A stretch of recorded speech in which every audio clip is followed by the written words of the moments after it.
Good evening, everyone. How are we all tonight?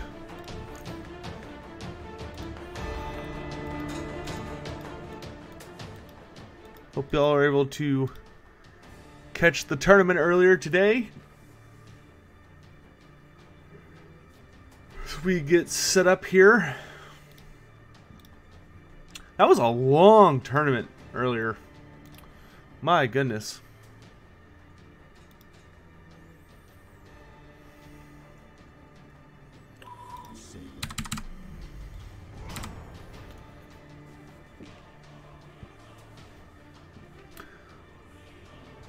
I do want to take a quick moment. I doubt he's in chat at the moment, but do want to say a quick moment to say thank you to Bear for becoming a sponsor here on the YouTube channel, which I greatly appreciate. Let's go check in with Scion. Though I do want to say a quick hello to those of you here with me this evening. I realize this is a very late stream for how we usually do things, so thank you to those of you who made it here tonight. Goodness. So, Kukul Khan, Drexel, Phoenix Kelly, and Aya Tomato. Good to see you guys. Appreciate y'all coming by. Alright, let's go check in with Scion and get this party started.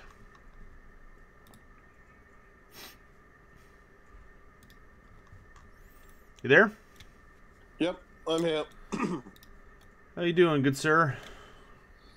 Doing alright. Just waiting in the main menu of Retribution. Just got back from lunch with Dad a little bit ago. Still a bit overheated, but wanted to get onto this sooner rather. Cool, cool. Oops. Pity I missed the start of the Eldar campaign, but at least you know the origin of my pseudonym now. Yeah, we did notice that. Alright, Yeah, invite has been sent. Yep, and accepting it. Hopefully there won't be too many shenanigans. And play. Alright, I see you in chat. Awesome. So why don't you go ahead and pick the squad you want, and I will take the leftovers, because I don't have any personal attachment to any of the Eldar characters. I might as well go with Veldaran and Ronan for this time. Maybe we can switch stuff around over the missions, but might be good to try playing a bit more of a support role this time. Alright. Well, we've got, well, Veldaran is more of a frontliner than Elenwi, so we've got one support and one frontliner, I guess. Sounds good. Alright, well, I'm sure for those of you in Australia or that side of the world, this is a pleasant time for a stream. Yeah, it's about, let me check, it's 3:07 p.m. for me. Understanding of value. If nothing else, if we slay them, we may find something. Oh, you'll want to, do you have headphones? I have got I've got an Apple headphones, which I'm using. I don't have full proper headphones. Well, the only reason I say that is when the Eldar are talking, we can hear the sound coming through your mic. Yeah, I'll dim it down a bit and try and move the phone that I'm using away. Okay. I'm just using it Sure. from my iPhone. Black Feathers, a Mornar, good to see you guys. Alright, let's get this party started. Alright. Let's go mess up some orcs.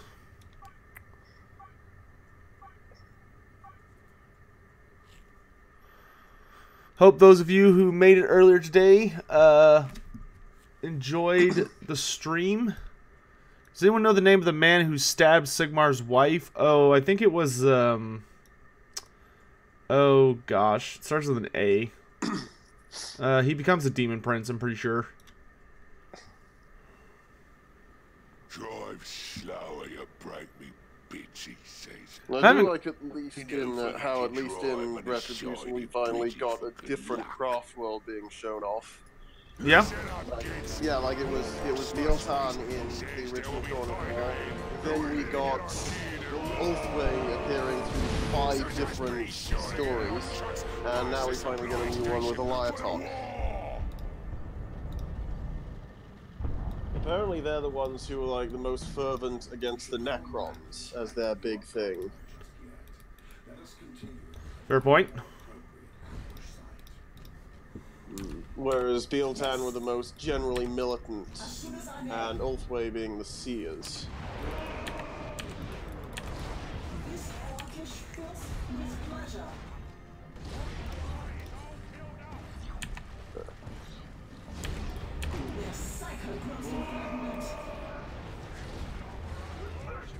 Let's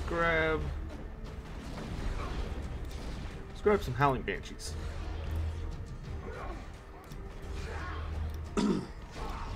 Life been treating you well, man? Yeah, it's been alright. University will be in about, we'll be starting again in March.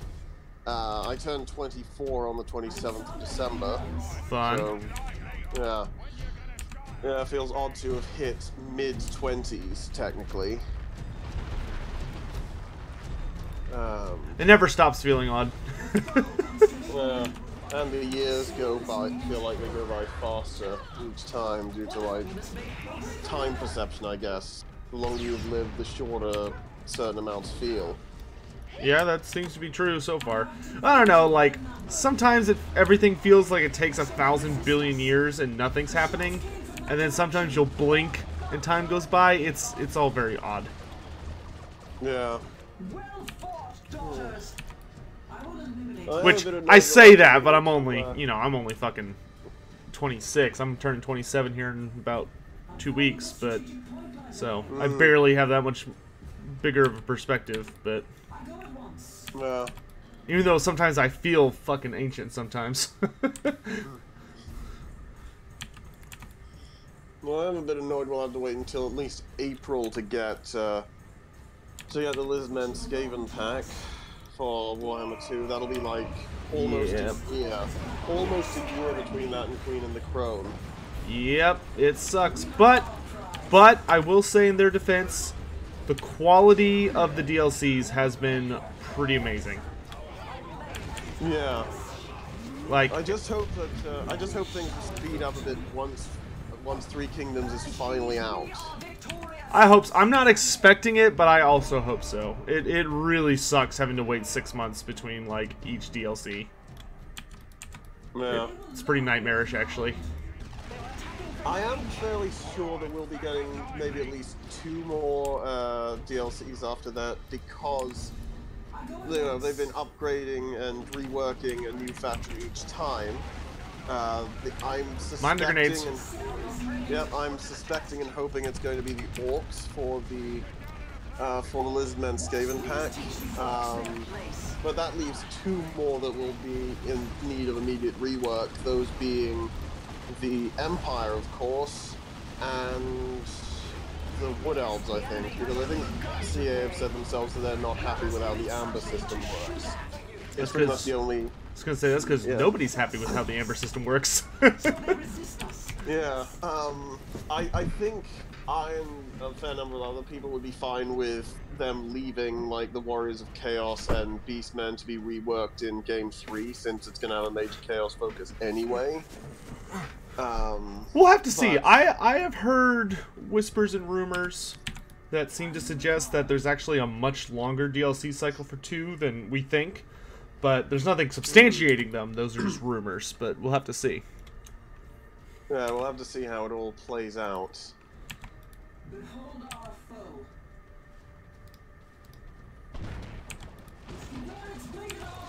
Alright, grenade. I am really hoping we do get a Southern Realms Dogs of War race at some point. There are some characters. We definitely need a new human DLC, if nothing else. In my opinion, it would be really nice. And like from what I know of them, I really like the looks of Borzio the Besieger. I think they've been intending to do at least Talea for a while. I mean, if that's the case, they've been teasing that since the Norska DLC, where Talea specifically was one of the factions that you get bonuses against, and there's a special building chain you can get if you conquer Marigliano. Mm-hmm. Black Feathers, if we don't get Tenedwan as the DLC Lord, I will literally eat, like, a shoe. Like, I will do something absurd like that. I do hope we get Gorok as the free LC Lord. Gorok would be awesome. I really want somebody to put in Itza. Yeah, and it'd be a really fun campaign from there, because then you can immediately push out and you have to defeat four lords on the coast: Harkon, Teclis, Lokir, and Skrull. Yeah, that'll be a hell of a fight. It'll be freaking awesome.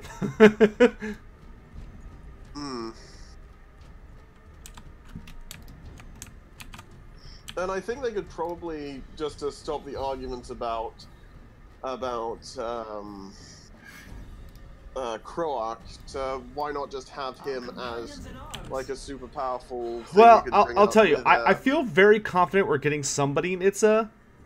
It would be weird to get Croak, but it wouldn't catch me 100% off guard to get Croak. I think it'd be a little weird, but it wouldn't be so weird that I would like have my mind blown. You know what I mean?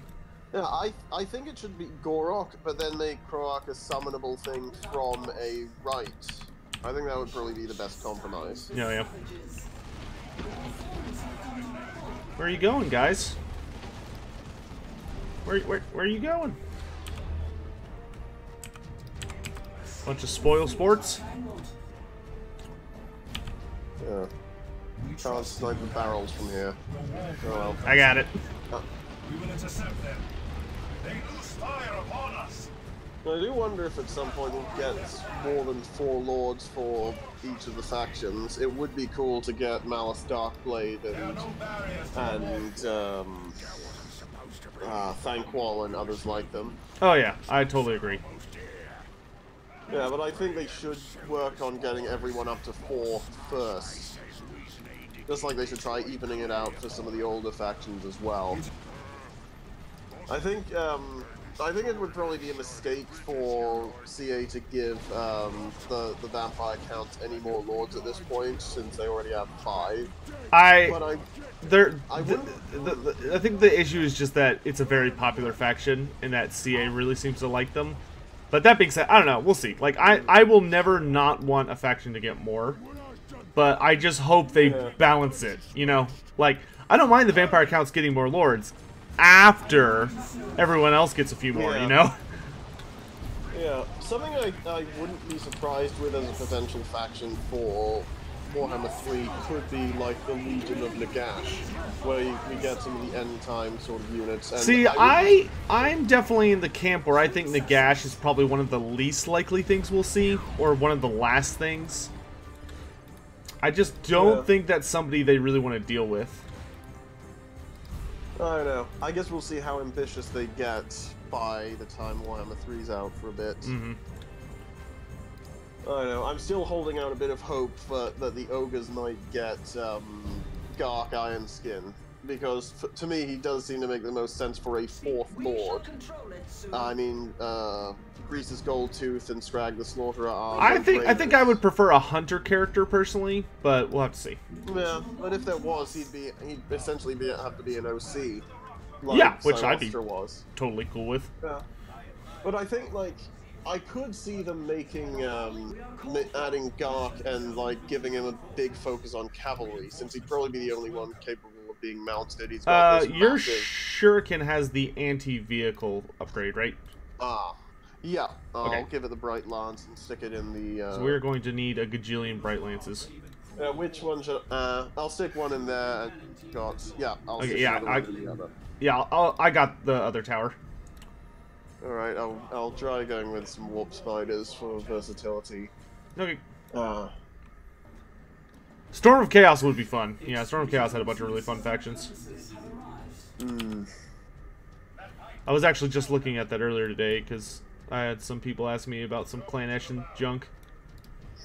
I do wish they'd add more smaller areas throughout the world, like the Forest of Lauren in like Nordland, or maybe like Black Chasm in Bretonia.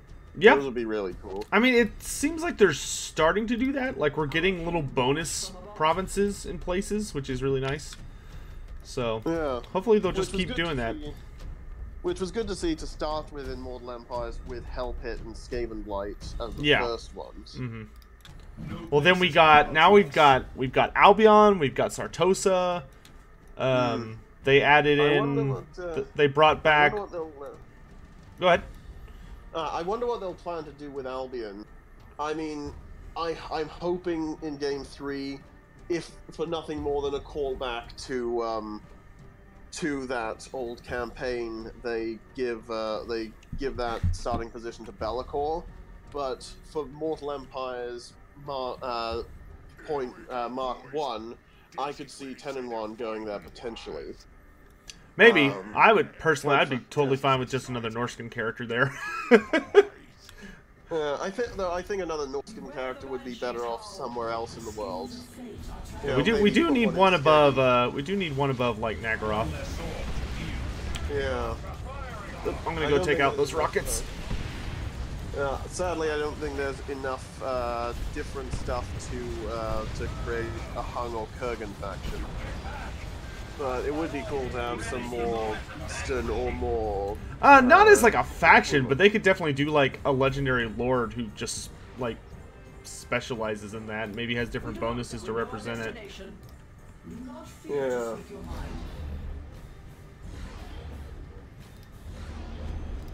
I think I recall from some of the Ogre stuff, they had one who was like I think a hero character in 6th edition who was a necromancer. He wasn't a character. He was a story that you could read about, but he wasn't like playable or anything. I haven't stopped CA before with that. Yeah, he was super funny because the best thing about him was that he wasn't a necromancer in the sense that he could use necromancer. He actually couldn't. It was just that because he ate a necromancer who was in the middle of a big ritual, he just kind of pulsed with necromantic energy, which just happened to resurrect all the corpses around him. He could be interesting, but I think we've gotten more than enough undead for the time being. Oh yeah, I could do without any more summoning characters, please, especially for multiplayer. Yeah. After Noctilus, I am all summoned out when it comes to undead. This structure is in our hands. No, though Noctilus is probably one of my favorite characters now, just because of how much tank he can be. Oh yeah, he's great. I just think he's overpowered as fuck. What about Skeggy? What about it, I have tomato? Oh, you a character down there? Yeah, you can put a character there. It's kind of a death trap, though.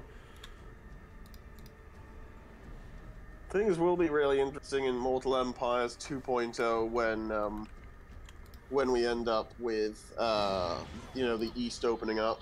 It'll be a lot more interesting for the likes of Khalida and Krokgar. Yeah. Yeah, because they're just stuck in the corner. Yeah, it's gonna be really nice when that ocean is available. Yeah. I wonder what they'll do with, like, they'll probably put some lizardmen in the Dragon Isles, because they like having every faction have a presence. Yeah, have you noticed the Dragon Isles is already a map in the game?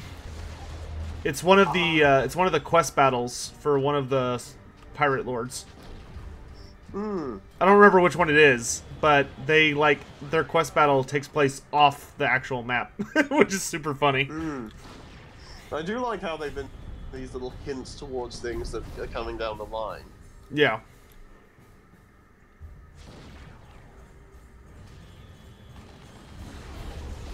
I know, more than anything, I'm looking forward to the Chaos Dwarfs. I just love the aesthetic of them. Oh yeah, Chaos Dwarfs are the best. Like Louis, good to see you, by the way. And Louis, I definitely agree. I really want to see Kislev as playable, 100%. I also want to see...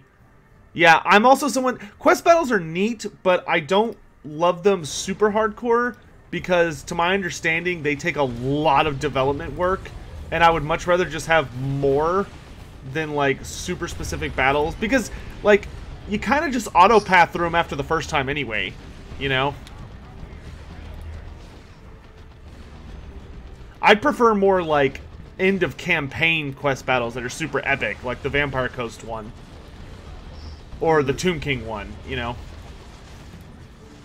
Speaking of the end of campaign things, something that needs to be done in a rework of the Beastmen is to make it so that you don't have to have Khazrak to do it. Oh yeah, because that's the one thing that's stifling us from being able to. I think they should do that, and I also would like it if there was a harder difficulty mode where you didn't get an ally, because I personally find it ridiculous that it gives you an ally for that fight, because you really don't need one.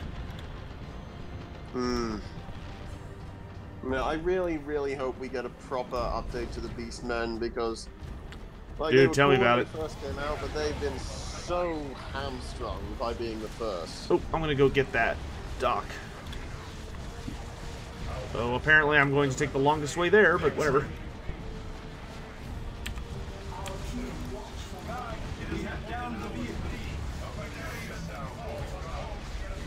Like, if they'd been one of the later DLCs, imagine how much better they could have been. Oh yeah, well yeah, being the first is unfortunately not always a great thing, but I have faith that they'll get a nice update. Like, if I had my way, I would like remove them from being a pure horde faction. I'd give them like something being able to. I don't think that's ever gonna change. I think they at least want one faction that's just like the king of hordes, like the pure horde faction. And if anybody's gonna be pure horde, it's gonna be the Beastmen. There's nobody who hordes better than them. Yeah, it probably would have been cool to have the Warriors of Chaos have some fortresses they can take, like even if it's only a few places around the world that they can do so. Yeah, I'd be down for the Warriors of Chaos to have some interesting options, like places where there's notable Chaos fortresses. Ogres aren't really a traditional horde faction, because the Ogre kingdoms are it is an actual empire. They are able to journey for long distances, but they do colonize. I do wonder what the whole story will be for the Warhammer 3 standalone campaign. I have no idea, but it's probably gonna be awesome. If I had to take a stab at it, I could see something relating to gods and so on, like the demons of chaos maybe trying to empower or allow their gods to reach into the world, like the chaos dwarfs wanting to uplift Hashut to be as powerful as the Great Four, Kislev trying to stop things from happening, being the one good faction pretty much. Maybe like the ogres trying to do something similar for the Great Maw, or they're probably the most up in the air, and of course Be'lakor trying to ascend to godhood himself. Yeah, we'll have to see. There is a lot of potential of what to do with that, but yeah, I do think we will. There should be a likelihood of us getting both the Southern Realms and Araby, because Creative Assembly wouldn't be doing that. It would be a massive failure, in my view, if we ended the trilogy with some like placeholder races still in place. Like, it would be a really sad state of affairs to have like the Southern Realms still being Empire clones. I mean, like the Bretonnian Crusaders in Araby is less egregious, but I don't think they can keep Kislev and the Southern Realms as literal clones of the Empire. Well, I just will have to see how it goes. It's still going to be probably quite a while. I doubt we'll see the announcement of Warhammer 3 until at least 2020. Mid. I'm thinking announcement maybe 2019, release no earlier than 2020. The rate we're freaking going. Well, we did think it was going at a faster rate before Warhammer 2 came out, so maybe it'll speed up again. I hope so. Not counting on it, but I hope so. What's this do? Oh, okay. I do wish we got a few more starting positions for some lords. Like some, I'm okay with being staying in the same faction, like Vlad and Isabella, for example, and even like Gorst and Manfred, being that Gorst is like his servant. But I do think it would be good to have Grombrindal move down to Karak Zorn. That would be an interesting campaign, I think. I don't know, if they move one of the existing lords for the Empire, like, barring any new lords added, I would want to see... I'd want to see possibly Gelt put in Sudenburg, though maybe, the Reichsmarschall I think would be a better choice for that. And for somewhere for Volkmar to go, I'd say put him in Ostermark, and like add in, even if it's just as a landmark building, add in something for Mordheim. Mm-hmm. Yeah, I have definitely said similar thoughts in some of my future videos. Yeah, I think Ostermark's a really good spot because it allows it'll allow Volkmar to either head north to deal with Chaos and the Norskins and so on, and hopefully Azag as well if he gets a new starting position in Mount Red-Eye, which I'm hoping for. Yeah, me too. Or he can then go immediately east and start immediately fighting the vampires without having to deal with the Greenskins and the Empire Secessionists first. Because if any, like, Volkmar of all of them should be the one who wouldn't be bothered with internecine conflict. He'd be focused on Chaos and vampires above anything else. Mm.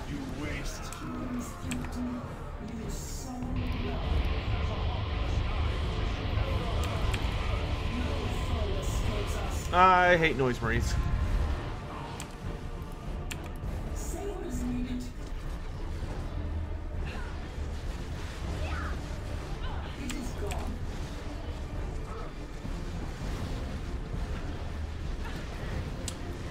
You got any interesting classes coming up this semester? I've decided to switch over from what I've been doing before to a more design course.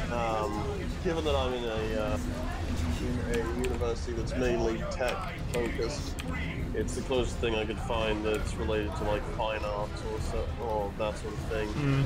Like I've mainly been spinning my wheels in stuff like history and liberal arts and so on. I find the topics kind of fairly interesting, but I don't really see a potential like career possibility in there that I'd be interested in pursuing.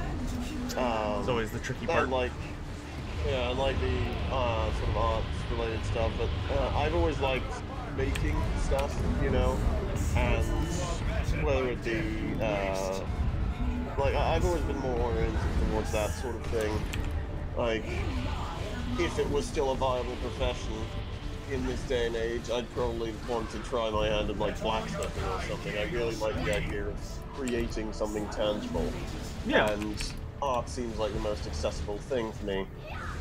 That's where my new profile picture or icon came from, an original character I created who I've been getting a good number of commissions from.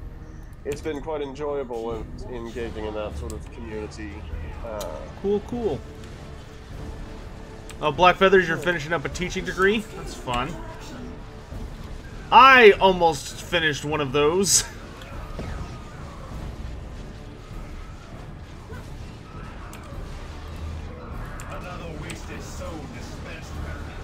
That was a music ed major, which is a little bit more specific. It's a very niche focus.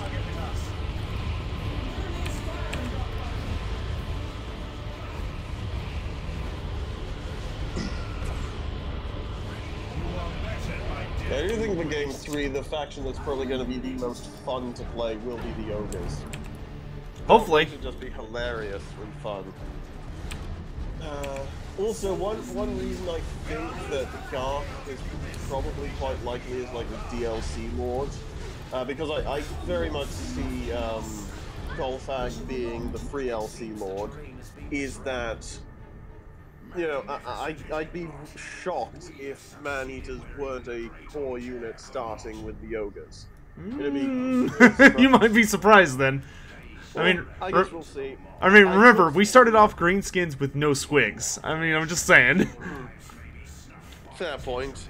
I could see them leaving out, like, Rhinox Riders and bringing them in with Gark, potentially. Like, bring in their super heavy cavalry.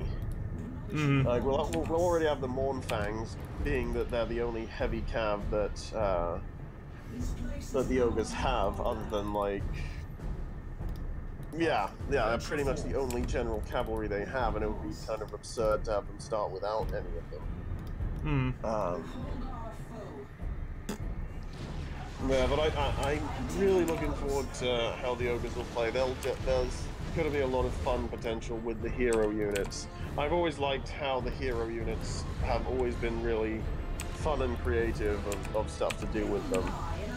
Like, I'm really excited to have like an Ogre Hunter and just mount them on a Stonehorn. Yeah, ogres are to see the destruction. Ogres are definitely the army I'm the most excited for. And that's on the 3rd game roster, as far as we know. I'll probably have to toss a coin to decide what my first campaign will be: Ogres or Chaos Dwarfs. I think Chaos Dwarfs will probably lend themselves the best to my style of play. I tend to be very slow and conservative and grinding in my approach. Like build up as much as possible, build up a death ball of an army, and then roll out, grab a bit of land, and then fortify the hell out of it. Yeah, I suspect Ogres are gonna push for a much more aggressive style of play, where you have to like go secure resources and food and stuff to keep your empire flourishing. Yeah. It does make certain campaigns on Mortal Empires particularly difficult the way I just naturally play.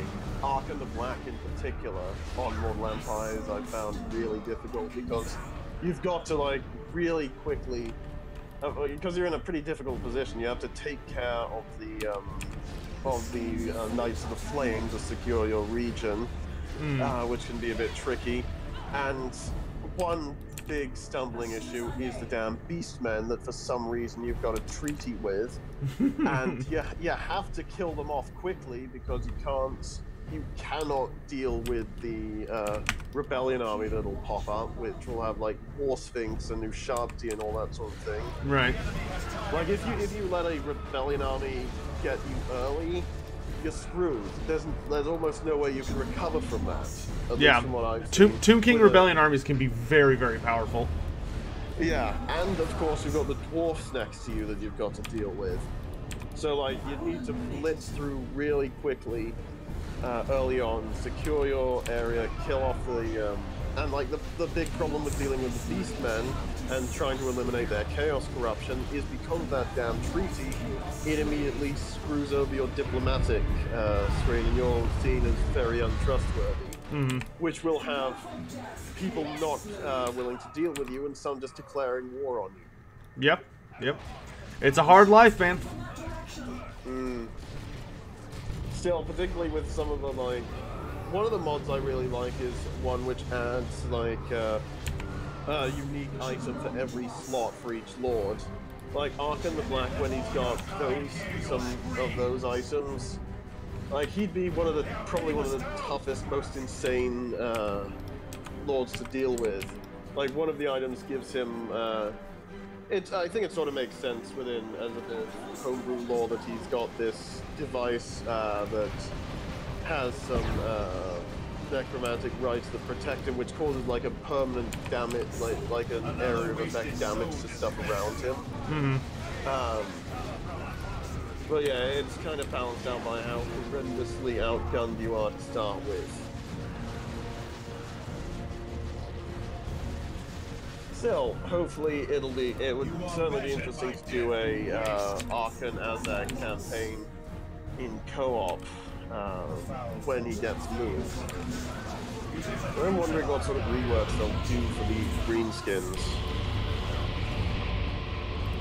We'll have to wait and see. Hopefully it'll be good though. I mean, I made a what, hour-and-a-half video about it. God knows there's plenty of suggestions.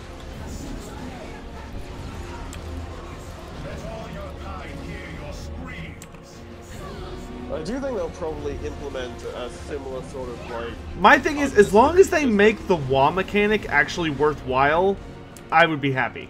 Because right now the wall mechanic is stupid. It is so bad. Yeah. I wouldn't be surprised at all to see the Skaven being given an under-city mechanic similar to how the Dwarfs got a crafting mechanic. Oh yeah. From the Tomb Kings and the Vampire Coast. Yeah, taking the Vampire Coast mechanic. Yeah, that would be really awesome. I think a lot of people would really like that. It would also make Skaven a lot more sinister and interesting. It'd have to be different than... I think I could probably do it in the opposite way to the Vampire Coast, whereas the Vampire Coast has to be on the coast. The Skaven has to be not on the coast, because they're not really... yeah, and like you could cause a lot of problems with just corruption alone.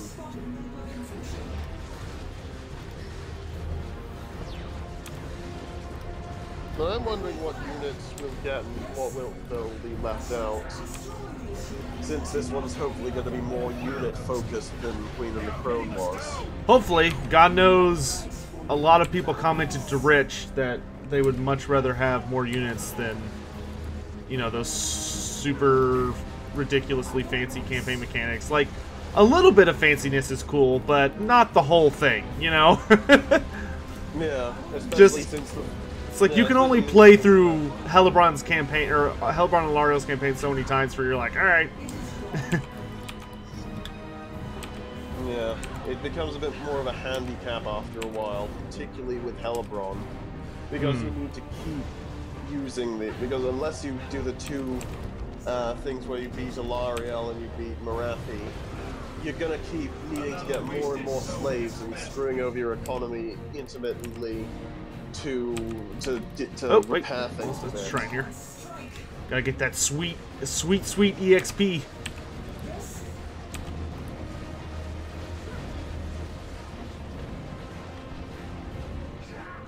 Well, I do wonder what sort of mechanics the Chaos Dwarfs will have. They have to have slavery as one. Yeah, they'll definitely have a slave mechanic, that's for sure. Though I think it'll be quite different to the Dark Elves. I think instead of like pure economy, it'll probably be like how they do their crafting mechanics. Yeah, they'd have to have a crafting one as well. An evil crafting mechanic, as one might say.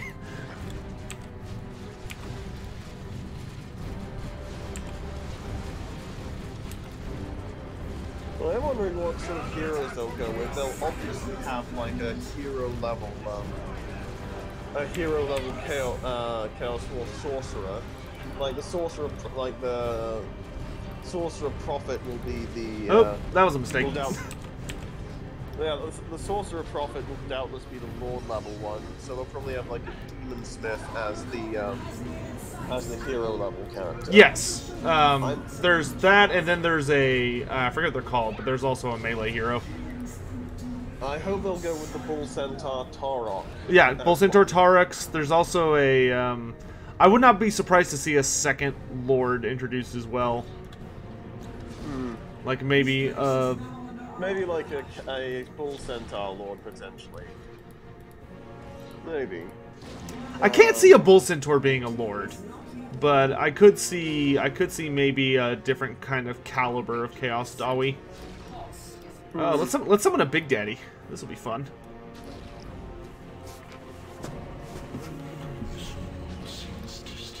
Oh yeah! I could see like a Hobgoblin Lord to be the stab. A Hobgoblin would be super fun. Hobgoblin Khan. Alright, I wonder if they'll like... Something they could do as an interesting approach might be, you know, pulling a Silostra and creating like a Noblar one for a really difficult Noblar opening campaign, just like Scarsnick and... Oh, for the Ogres? And then what? Yeah, that has been a dream of many Ogre players, to get a, like, evil Noblar Lord. Yeah, I do hope that, like, I'd be okay with that only after we get 4 Ogre Lords. We must have Rhesus, Scrag, and Golfag. Fourth one's in a bit more contention, but yeah, I guess we'll see. Feel free to just kill whatever comes out of the portal. I'll wipe out this little random flank down here. I'm fully on Team Gark for 4th Lord, but I'm not sure. I think he's probably got a higher chance than Bragg the Gutsman. Just because, like, he literally not Bragg. the army. I was actually really, really looking forward to Bragg until I found out about Gark. Because, like, I don't know, he's just such an awesome concept for one. They definitely they either need to do Dark or they need to do either him or a Hunter, because they need a Mount Lord, which none of the regular Lords can have mounts. Golgfag, they might give a mount. I could see Golgfag getting one, even though I would rather he not have one. But, like, Croesus definitely does not get a mount. Scrag definitely does not get a mount. Yeah. Just thinking about it, it makes a bit more sense to me that you have to also think in terms of what would their lean towards be for campaign. What sort of units and so on would they be specializing in? Because for Gark, to me, it's obvious you give him a big bonus in terms of Iron Guts, of course, because of the Iron Skin tribe and their relation to the Chaos Force, getting a hell of a lot more access to metal and so on, and probably because of his mount, something like the Rhinox Riders. Holy mother of enemy spam. I could definitely see him being the really heavily armored, mailed fist one, and sort of playstyle with, say, We are under attack from chaotic units. I'm not sure what all the others would use. I'm sure you have Scrag being sort of the fast attack sort of spam with the Gorges and perhaps the Yetis. Yeah, Scrag definitely has a very big relationship with those parts of the army. I could see Greasus. Greasus could also have a lot of No! Right, Lord. Greasus could also have like a lot of Iron Guts just because of his wealth. But I don't know. I think that's probably more something that Gark could have. I could see him having like a lot more like enslaved giants and that sort of thing.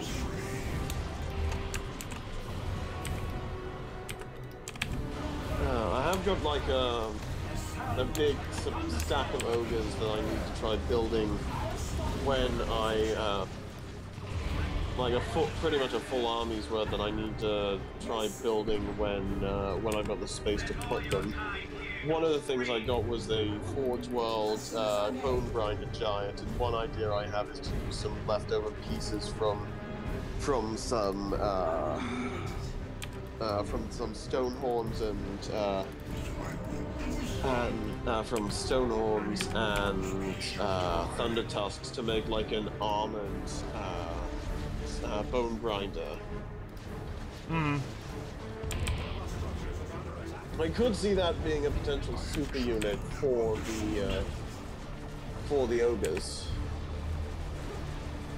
Like, if we ever start getting super units, like... Well, I mean, they've been putting in Forge World units, like we got the Necrofex Colossus, which is literally a super unit. Yeah, I really hope we get something similar to that. For a bunch of the other factions. It would be amazing to have, like, a Dread Storian. Yeah, I was definitely one of the people that thought that the Dread Saurian was an absolutely ridiculous idea until they put in the Necrofex Colossus, and now I'm definitely more of the camp of, alright, anything's possible. Like, literally anything's possible. I do wonder who the choices might be if we did, as I'm hoping, get a Southern Realms pack. I think obvious choice would have to be would have to be Portio the Besieger as like the headliner for the race, just like Luther Harkon was the Vampire Coast. I could see Leopold the Black for Border Princes, and he is a Forge World character. But I'm not sure. I'm certain they put one in over in the New World colonies. But I don't know if they give anyone to Astalia. I mean, there are plenty of characters for Astalia if you dig deep enough in like White Dwarf magazines and whatnot.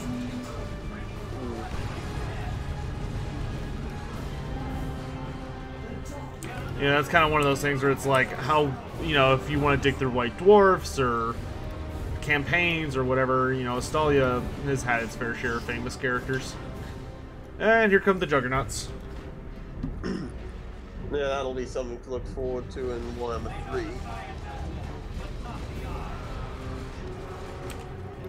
Yeah, imagine a whole line of these charging through, like, Kislevite lines.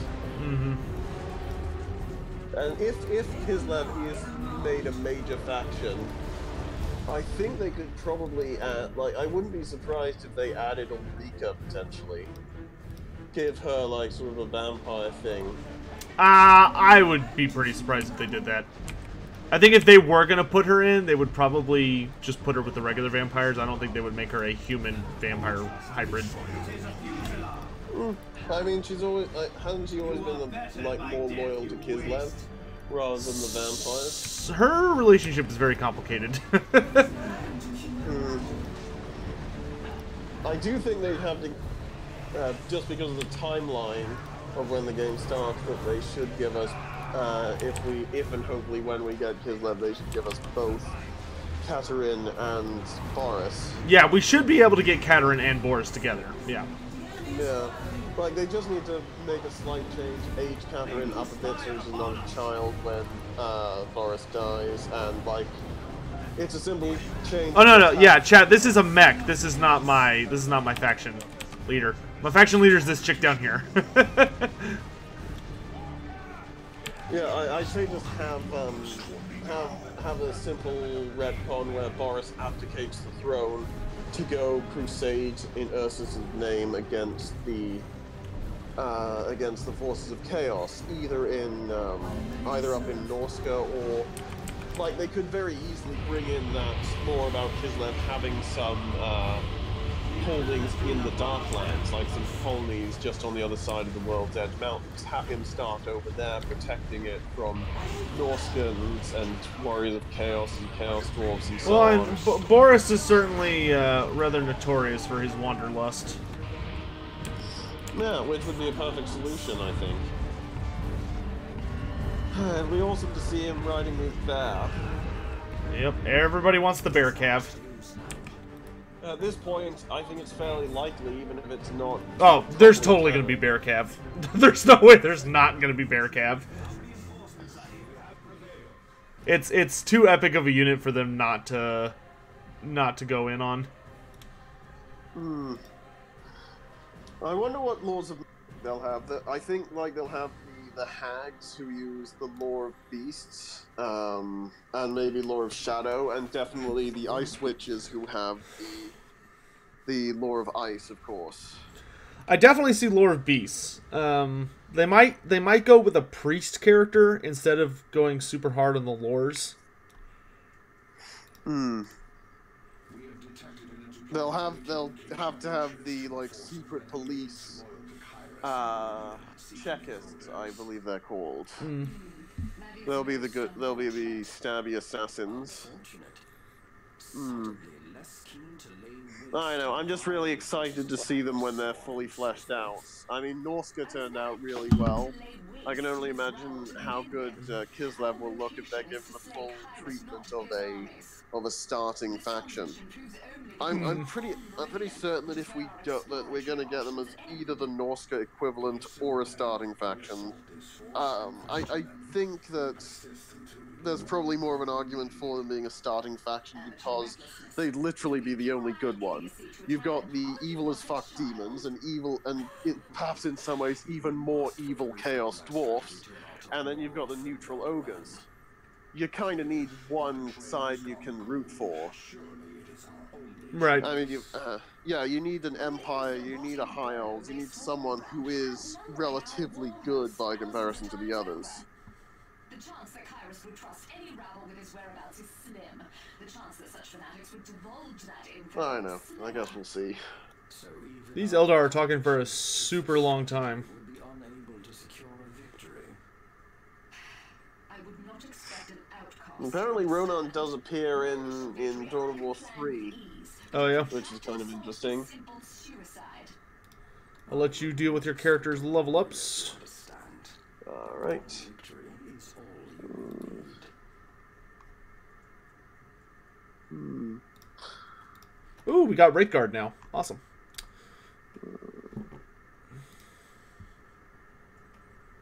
Yeah, I'm going to get the long rifle. I need something better than the default one for him. There we go. Yeah, I'll give him the movement speed upgrade. Let's see. Yeah, I'll keep going up the offense tree. So we're on up the health. Alright. Yeah, let's get the keep dealt with. I do like how all of these like optional missions have a different flavor to them, depending on which faction you go through. Yeah. That does make replayability a lot more interesting. Alright, let's go deal with Ogre. Hey, thanks, Crazy C4. Hope you're having a great day, brother.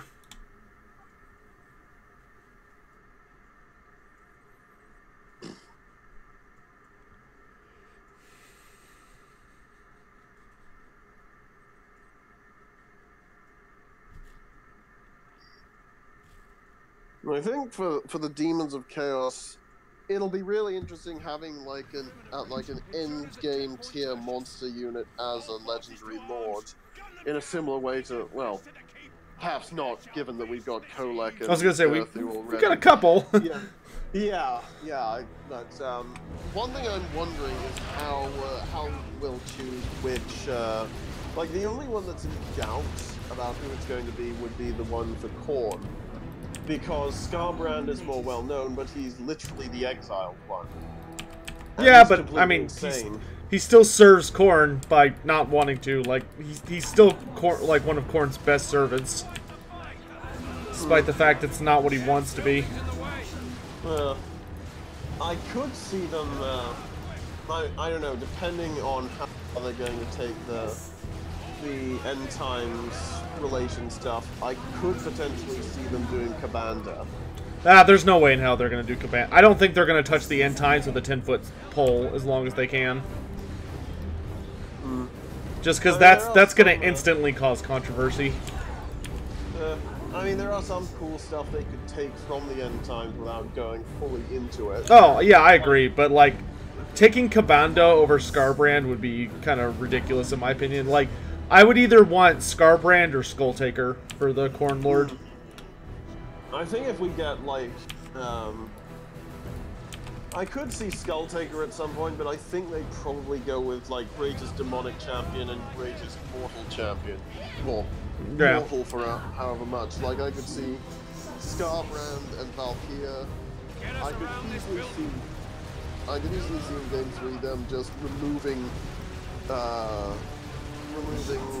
Sigvald from the Warriors of Chaos and giving him to a Slanesh faction. Alongside Nakari, potentially. Right.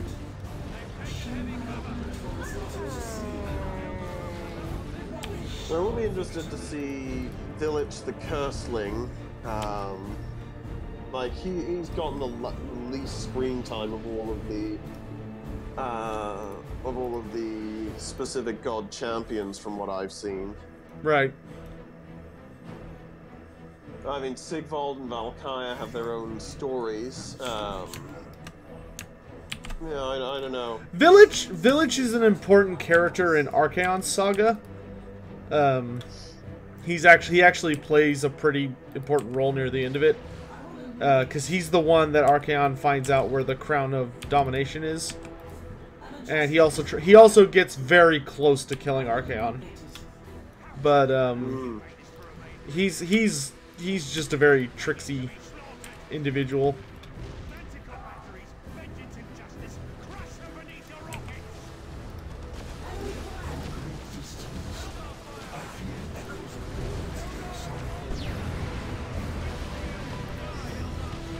But it will be interesting to see how they handle the Chaos Dwarf Lords, because one of them is absolutely going to be Drazoath the Ashen. Like, after the first two, I'm unsure. Like, it'll have to be Astragoth Ironhand to start in Zarnagrand, and it'll have to be Drazoath starting in the Black Tower. Right. But after that, it's a lot more uncertain. That's true. It does get very murky. Yeah, I think I remember mentioning, like, in the Discord server or something before, there was one who was like the main weapons dealer of the Chaos Dwarfs, and he like actually managed to stare down Archaon. I'll need to look up who he is. Something kind of like a Demon Smith. Yeah, that could definitely be a big option. Yeah. I'm really excited to see what they do with Astragoth, given how much better Luther Harkon looks than his tabletop. And well, he didn't even have a proper tabletop model for a long time. Yeah, he's certainly got quite the thematic upgrade. Yeah, I wonder just how far they'll go with the mech suit for Astragoth. That's true. That is kind of his most famous feature. And he's a borderline anime character. I'm also excited to see how they'll implement the Lamassu. They'll probably be mounts for the Chaos Dwarf Sorcerers. Yeah, like, I mean, they can literally cast magic themselves. Yep. Which will be an interesting dynamic to have with them. Yeah, I imagine they'll just give them bounce spells. Instead of just like adding more spells. But I don't know, we'll have to see. Yeah, a Lamassu mount would definitely be good for a support lord, whereas the Bull Taurus would be a lot better for a combat lord. Very true. Chaos Siege Giants will also be cool. Yeah, yes they will. It'll be nice to see like an actually armored giant. Who won't just get killed instantly by archer fire. Hopefully with new animations. Oh yeah, I'm sure. Yeah, those animations got pretty tired and boring after seeing them like 3 times.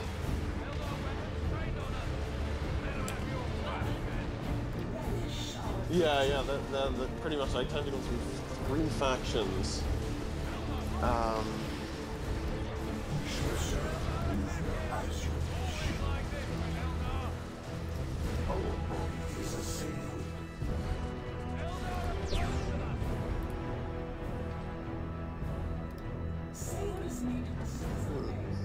Feel free to summon some more units. Yep. Warp spiders, I think.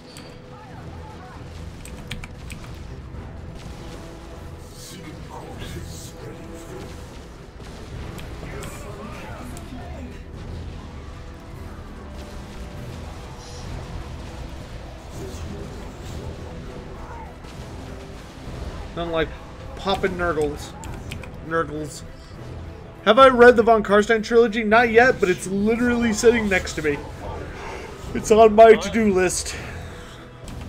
I'm really hoping to start getting the Warhammer Chronicles and other fantasy ones in audiobook.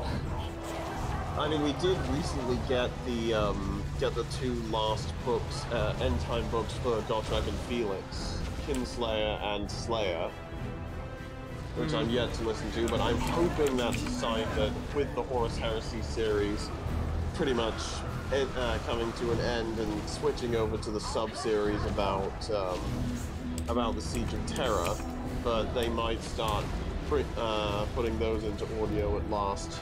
Yeah. Because I'd buy all of them. I don't care how much it cost. I would get all of them, so I'd be able to listen to the entire series of Gotrek and Felix, all of the, like, Malice Darkblade, all of the various trilogies. Yeah. I'll have to get a much bigger capacity phone, though. It's like, I know I listened to Realm Slayer not too long ago, which is the most recent, that's the new Gotrek series in Age of Sigmar. Realm Slayer was amazing. Oh my gosh, it was so good. I was initially dubious about the idea of Gotrek and Age of Sigmar, but that book definitely sold me. Hmm.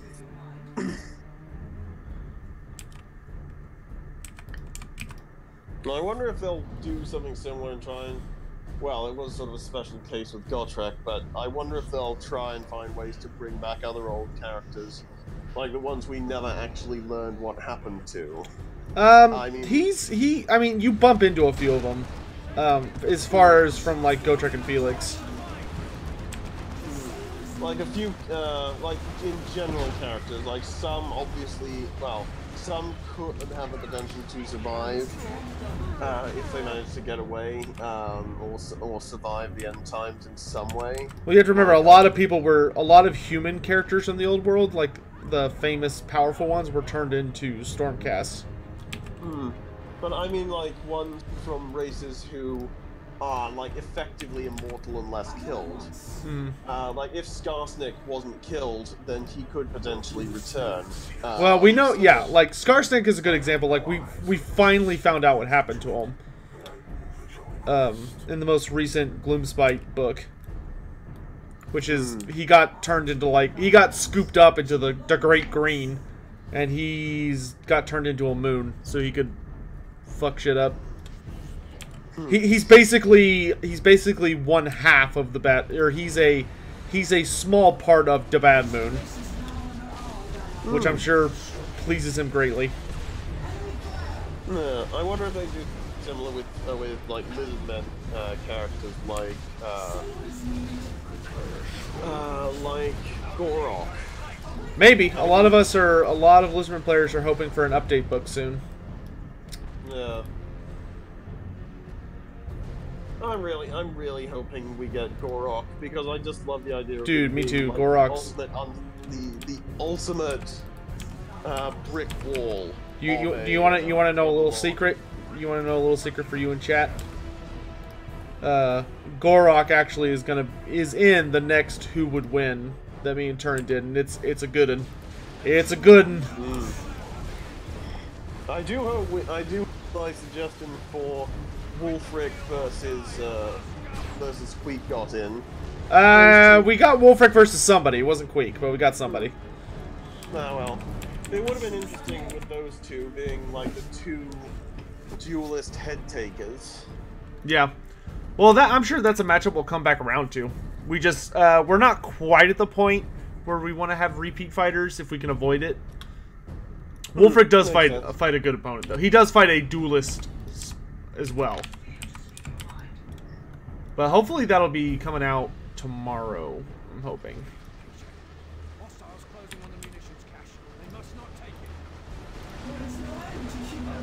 Something I'm hoping for in terms of, like, since there's so many Warhammer games coming out recently, is we actually start getting proper Horus Heresy games.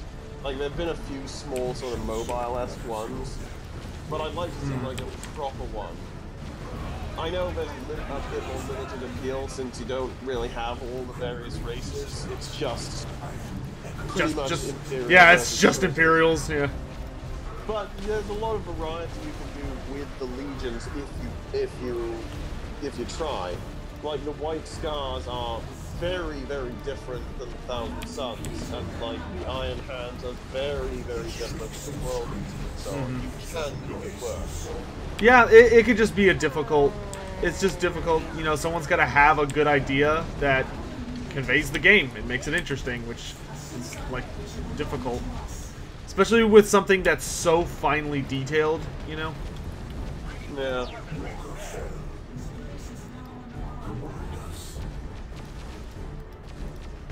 I'm quite looking forward to the last book in the mainline Heresy, because we've not really seen Mortarion and the Death Guard featured in a major way through any of the books. Like he's been there a few times. We've seen it, like he showed up to play a bit of a role in the White Scars books. He shows up at the end of Scars. He's the one pursuing through the Path of Heaven, and he plays a role pursuing the White Scars in the Path of Heaven. He also has a fairly big role in Vengeful Spirit, but always secondarily. Is Mortarion your favorite of the Chaos Primarchs? No, I'm just annoyed that we haven't. But he's been so neglected. My favorite would probably be Perturabo. Mainly due to the great writing given to him by Graham McNeil and Guy Haley. Those are two good authors. Yeah, like if you can only read two of the Primarchs books that are out at this point, I would recommend the ones for my two favorite Primarchs, Perturabo and Jagatai Khan. Like, Chris Wright did amazing things for the White Scars, because they were kind of just really overlooked for the longest time, and Scars really gave them the justice they deserved. Whoop whoop. Lovely.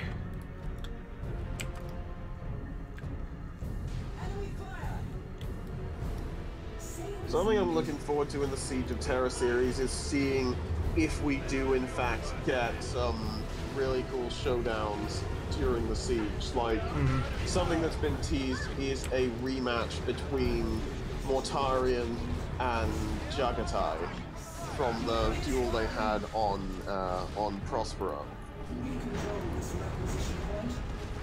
Like, because they're pretty much the ultimate example of speed versus endurance. Right. Like, one of the things highlighted, one of the things that was stated in the book is that during that duel is that in all his years of fighting, in all, like even when he was slaughtering his way through the orcs on Olenor, nothing had ever started to tire out the Khan, but fighting Mortarion did, because Mortarion is pretty much his endurance is his big thing. That's the Death Guard's big thing. He's just tankiness embodied. Yeah. Yeah. So like even the speed of the Khan, it's only like just chipping away. Boop.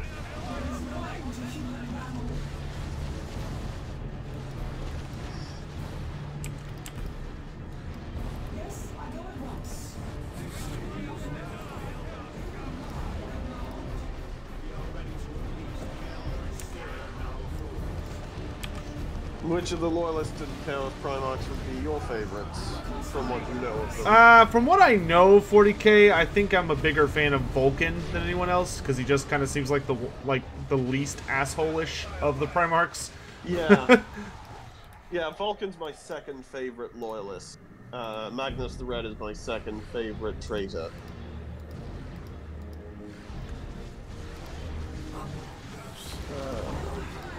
Third favorites would probably be, even though I'm not too big a fan of the Ultramarines, I've started to get a real appreciation for Guilliman.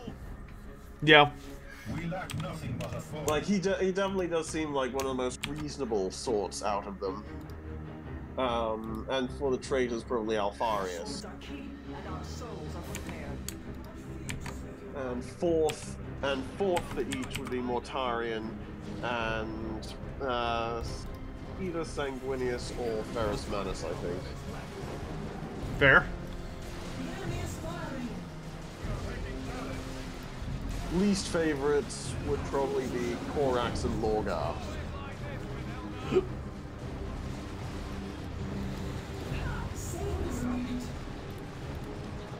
How would I fix the Lizardman campaign, Noah? I don't think there's anything wrong with the Lizardman campaign. It's a little bland at the moment, but I think DLC will spice that right up. Yeah, it's one thing I find really ironic is how the Lizardmen seem from launch, barring perhaps the Skaven, the most outlandish and interesting of all of the new factions, yet they play the most boring. They're kind of like the Empire 2.0 in that their campaign mechanic is really lackluster. Yeah, I mean, I really like the Lizardmen, but you know, they just fit my style of play really well. I think is the thing. Yeah, I do think they really need to rework the geomantic web thing. Oh yeah, to make it actually kind of interesting and not just like, because right now it's just super powerful, but it's not interesting. You know? Yeah.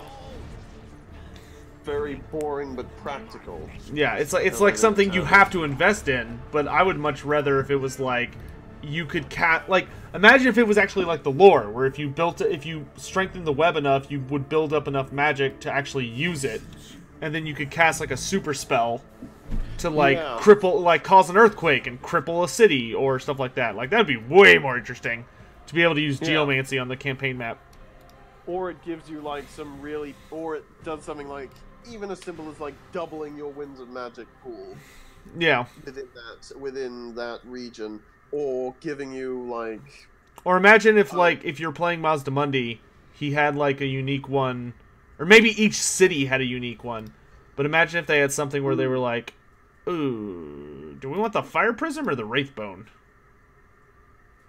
I'm feeling Wraithbone, but do you like the Fire Prism? Because if you like it, I'll get it, and we can worry about the Wraith Guard later. Let's see. Just upgrading my squads.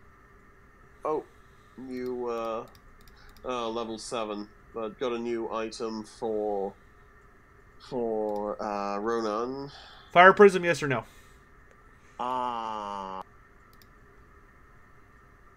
Which do you think will be more versatile? Like, the Fire Prism will definitely be useful towards the end. Well, we'll get it later. I'm going to get the Wraithbone. Because I love me some Wraithbone. Duel of Minds. Booyah. Oh, we got a free Wraithlord upgrade. That's nice. There we go.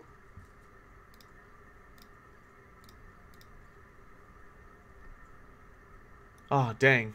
That's a really nice rifle for Ronan.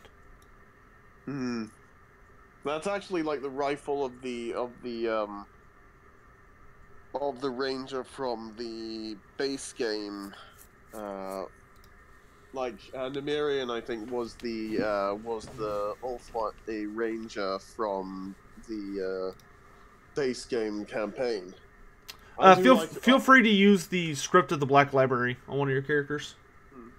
You can go ahead and do that. Yeah, I'll try it on Velder, on Ronan, see if it upgrades enough to give me the. Oh, I don't know. Yeah, I don't think it'll get you to 7, but. Not yet, but we're close. Over halfway through 6. Oh, good. Which one would you recommend? Health or the stamina route or the energy route? Let's see. Oh, this one looks good. Fleet of foot. Ronan moves significantly faster while infiltrated and is no longer revealed while using. Yeah, that one's pretty nice. This is a transmission. Much good may it do you. Human communication technology is not far removed from shouting. Priority box channel Secundus. Lord Ascendant, I lead the faithful assaulting Capital Spire. One thing I'm wondering is who, like, they've gotten some pretty good voice acting for a lot of the legendary lords. I'm wondering who they'll get to voice Be'lakor. I don't know. Hope it's somebody good though. I'd find it really cool if they got someone from like the audio drama, audiobook pool of voice actors they have. But its encoding may not be as primitive and easily heard from afar. I'll have to like when I get and listen to the Slayer audiobook, I'll have to see how the narrator Jonathan Keeble handles the voice of Be'lakor, because if he does really well, they should. I'd want them to get him to do Be'lakor in Warhammer 3. Mm. Do remember your ancestry, Veldoran. But I wonder what unique stuff he'll have to make him an interesting lord. Like he'll definitely be like lore master of the Lore of Shadows, and will be quite sneaky, I suppose, as regards to that, being a schemer and manipulator. But I don't know, what unique stuff would you give him? Like a unique thing for like Mark of Chaos Undivided. I mean, he's a pretty well-defined character, because he's had so many updates over the years. Like, he's somebody they updated every edition. So, it'll probably just be a pretty straightforward one-to-one recreation of his most recent profile. Because he had an updated profile in 8th edition. I'd have to look it up, though. At some point. From what I know of the last Gotrek and Felix book, he got like Phantom Zoned or something. Well, he gets Phantom Zoned well after that. Gotrek and Felix managed to like chase him off, but he doesn't get beaten until later during the crisis in Athel Loren, because that's when he gets caught. He gets caught by Malekith and Tyrion.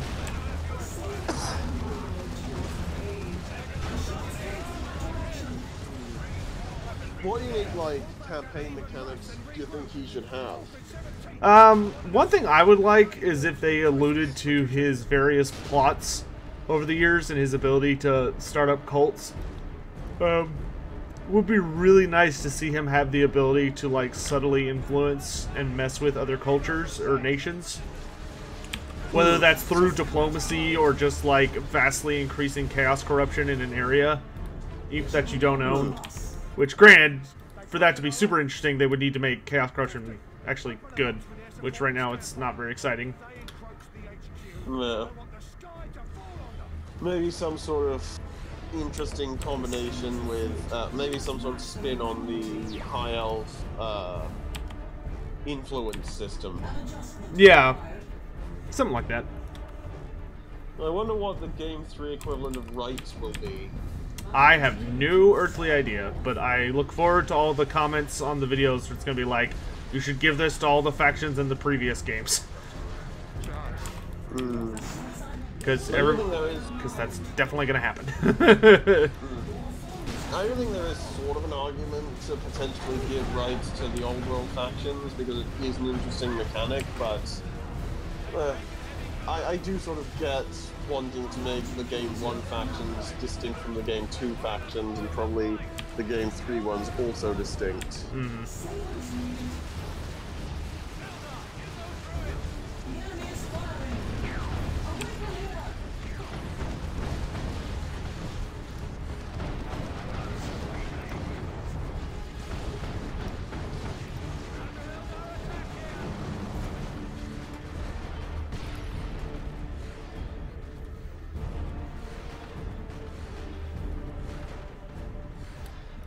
What is the Eldar equivalent to Space Marine? I have no idea. Maybe Scion does. I don't know, maybe like the, probably the... I don't think they have anything that's, like, augmented in the same way as Space Marines are. I think they mean, like, do they have anything that's on the same power level? Maybe the Phoenix Lords, who were like the founders of the Aspect Warriors. I don't know, maybe like Exarchs in general would be on a similar power level to standard Space Marines. What, like, physically? But I'm not sure. Something I'm really hoping for at some point is a game where we actually get to see or use the Custodes. Because they're my favorite, they're definitely my favorite up from 40k. overall, just because like I've always been interested in all the stuff around the Emperor specifically, and like they've got the most advanced tech in the entire Imperium. Right. Like I could like there is a really interesting concept they could do with Custodes. Have one based around like the Blood games on Terra, where they constantly try and test the strength of the defenses of the Imperial Palace, but then have them discover during a Blood game an actual threat. Like have some Alpha Legionaries or some Chaos cults or something that is having a genuine threat. Right. And, you know, though an issue is that the Custodes are ridiculously overpowered. Like Space Marines are horrifically powerful compared to a normal person. Custodes are that much more powerful than Space Marines. Mm. Like, oh, Fal's in chat. Okay, yeah. If you have 40k questions, direct them at Fal. Convenient.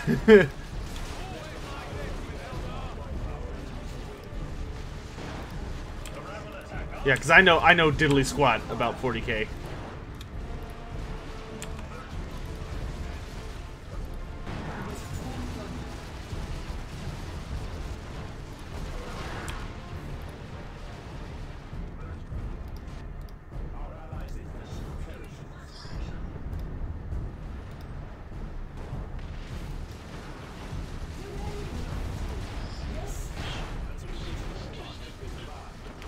Like one of the cool bits of weaponry that the Custodes have unique access to is something called Adrathic weaponry, which is like literal molecular disintegration weaponry.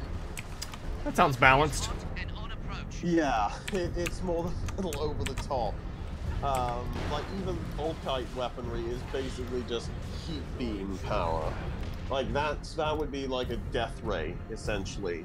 It just ashes anything it hits.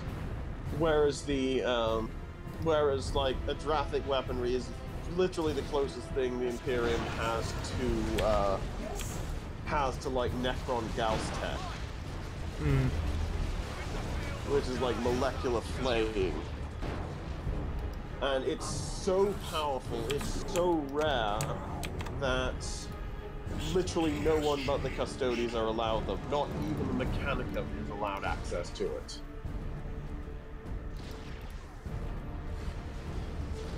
Alright, turret's down.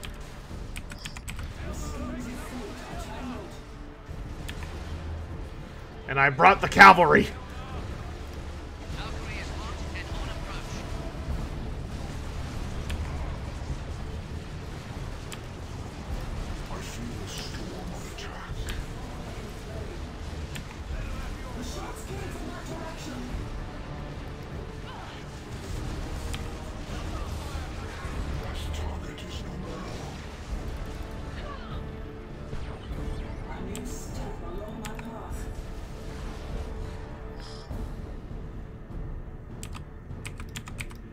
So, provided we do get Kislev, who would the other two lords be? I have no earthly idea. I don't think Kislev has that well rounded out of a famous lord roster.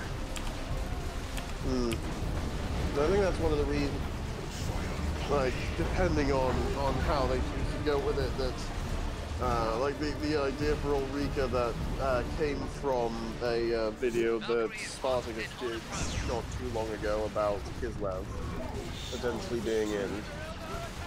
I don't know. She could be interesting if implemented well. It'd just have to do some fiddling with the lore, I guess. True. Especially the Kislevites, they are not fond of vampires. Yeah, but that's why they have the frozen corpse of one still in their throne room.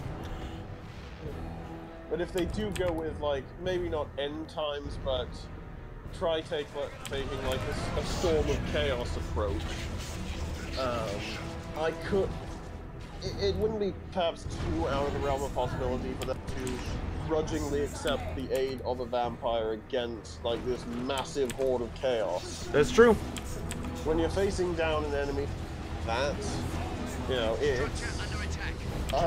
alliances can be made out of circumstance. Very true. Gojira, shut your frickin' mouth. I want to hear your crap. Can you not see I'm busy? Are you blind, sir? Do you not understand that this is community-sponsored content? Get your filthy mouth out of here.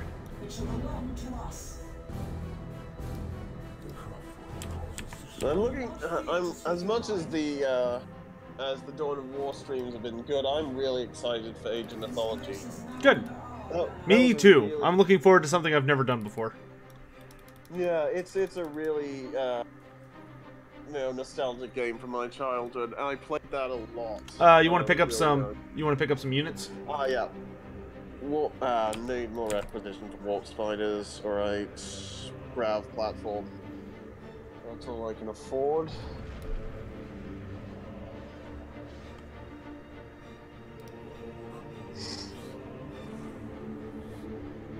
Like some of the missions aren't too long, so I'd potentially recommend ramping up the difficulty to maximum. But the story is really damn good for an RTS. It's got one of the best that I've experienced, and it's pretty long. It's like 31 to 33 missions long total. Hmm. And then there's the Titans expansion, which I think is 12 missions long, which is sort of a sequel follow-up to Fall of the Trident, which is the main game's one. Then there was a second expansion that came out like a couple years ago, called Tale of the Dragon, which added like a Chinese faction. Sadly, that campaign wasn't that good, but maybe we can try that one out. Definitely Fall of the Trident and the Titans, and depending on how much you've enjoyed the first two campaigns, we can decide at that point whether to go with Fall of the Dragon or move on to something else. Oh, that's a lot of tanks.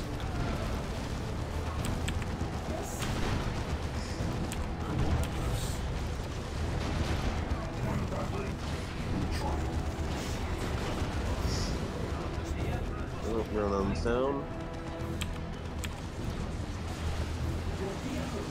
Get her up.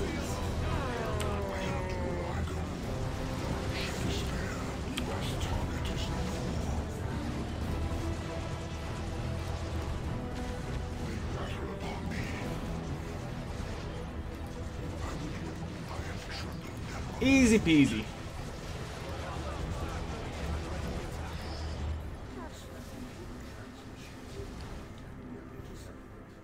Cry harder, Goji.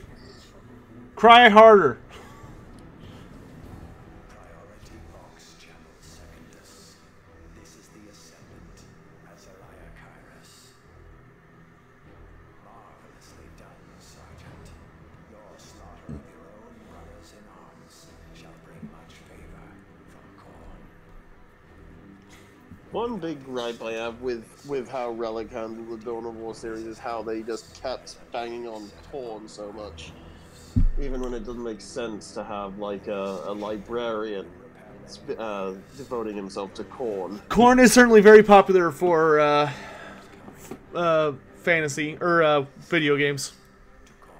I think he's just really simple and safe from a game design perspective. Yeah. If I had to choose between immortality without a soul or immortality trapped inside a cold stone controlling a giant robot, which would you choose? What? Are you asking would I rather be, like, immortal in a traditional sense or be, like, one of the Wraith creatures? Because I imagine most people would choose the first. I think he's referring to without a soul, maybe like Necrons, and trapped in a stone controlling something like a Wraith Lord or Wraith Guard. Oh. From what I... Oh, Necron or Wraith. I don't know. I'd have to know more about the suckiness of each option. I think when Battlefleet Gothic 2 launches properly, I might do a Necron campaign. Very well, we go. It is odd, you know. A mission occurred 10 years ago that, if successful, would have made this endeavor impossible. Ulfway's attempt to destroy Meridian? I had advised against it. It was far too risky an endeavor. Craftworld Ulfway itself was in danger. The risk was necessary for the sake of the living. They have ever lived in the shadow of death. Countless Necron tomb worlds lurk in the spaces between stars. They are known as Ulfway the Damned for more reasons than one. They have not the luxury of chasing prophecies for our dead. Despite your petulant insistence otherwise, what we do here is noble. I think the Eldar campaign is like 80% more talking than any of the other campaigns. Eldar dies. If she is forced I think like the canon result of the Retribution is a combination of the Space Marine, Eldar, and Imperial Guard. As like, I think that's the one thing clarified that needed to be in Dawn of War 3. I do hope there is Dawn of War 4 coming at some point, but 3 certainly did a lot of damage. Is that what I know nothing of, Caleb? Because that is what I see and what I hear every night when my eyes close. She screams and suffers because she trusted her prophecies and her kin did not. Her brother could not even. Farseer, how dear was your sister? Ah, I forgot that lore bomb. Slowed the blood ravens as her war host fled. She fought for the living, now she suffers eternally. Yeah, this stuff will be good for Velderon. Oh wait, first upgraded rifle. Ooh, a chainsword.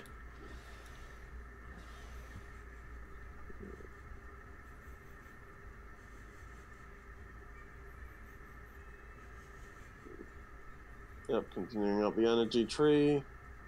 Now, combat or energy for Velderon, I wonder. Yeah, I'll give a new weapon to Velderon. Spear. Consumed by flame, immolate deals additional burning damage over time. Stacks if units do not move, or psychic fury. After using a psychic power, Velderon temporarily increases his damage.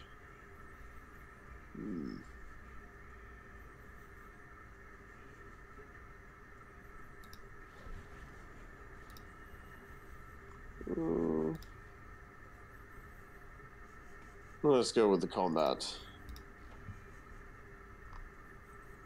There we go.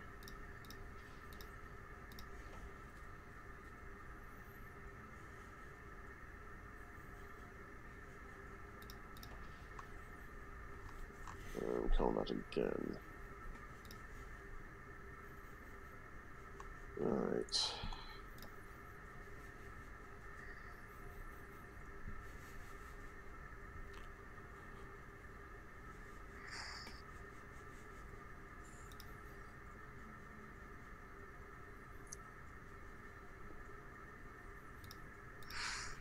Acquisitions to supply and grow our war. Oh, we're already to the final orc mission. That's nice. And this box indicates where we may find them. You ready? Yep. Time to go blow up Daisy.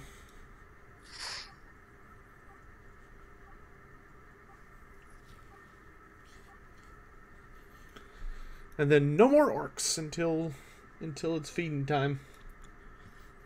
You played any Battlefleet Gothic? Not yet, but I've been meaning to. I might. I don't know. I like the Necrons, but I might try the Imperial campaign just because of how much more variety it'll probably have. That's fair. Like one of the things I'll try immediately doing in an Imperial campaign is trying to secure Medusa. Because I can only imagine the bonuses you'll get for having control over the Iron Hands homeworld. Hmm. Ooh, she's fast. I think the Iron so suffered from not having as much focus on them as other legions or chapters. Like, it's mainly the Ultramarines, the Blood Angels, the Dark Angels, and to a lesser extent the Imperial Fists. Whereas the likes of the Salamanders and the Iron Hands and the White Scars have had so little focus. Like, yeah. On tabletop, the Iron Hands don't even have a character. Like, they've got one in lore, but not a model for him. There is some really interesting stuff about them that's sort of explored in the Horus Heresy series.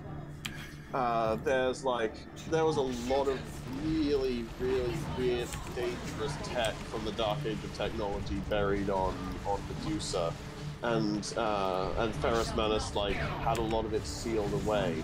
And one of the interesting lines with how desperate and vengeful that the Iron Hands were getting is that they were turning the keys of hell, basically meaning that they were finding and using a lot of that horrifying tech. Like, one of them being, I forget the name of it, but it's essentially cybernetic reanimation, which turned warriors into revenants, as they called them, and they could just keep doing it over and over again. A warrior dies, they just use the thing to bring them back. That sounds extremely unpleasant. Yeah, it's pretty grim. Like, even for a grim dark setting like 40K, that's grim. And that's something that's dealt with in a couple of short stories, and is one of the plot lines in the second part of the conclusion to the Salamander storyline. Like, the Salamander storyline in the Horus Heresy is one Vulcan's part of the story up until the Siege of Terra, where we'll see what role he plays, is in Old Earth, and the second part, which deals with the first Forge Father, and like how Vulcan's relics, the 7 relics of Vulcan got hidden. Sons of the Forge deals with that part of it, and they come into conflict with Iron Hands, who were using this tech. Another bit of conflict is the Salamanders and the Shattered Legionaries, mainly Iron Hand, came into conflict because they wanted to use that technology, the weapon against Horus, because they just wanted any advantage possible.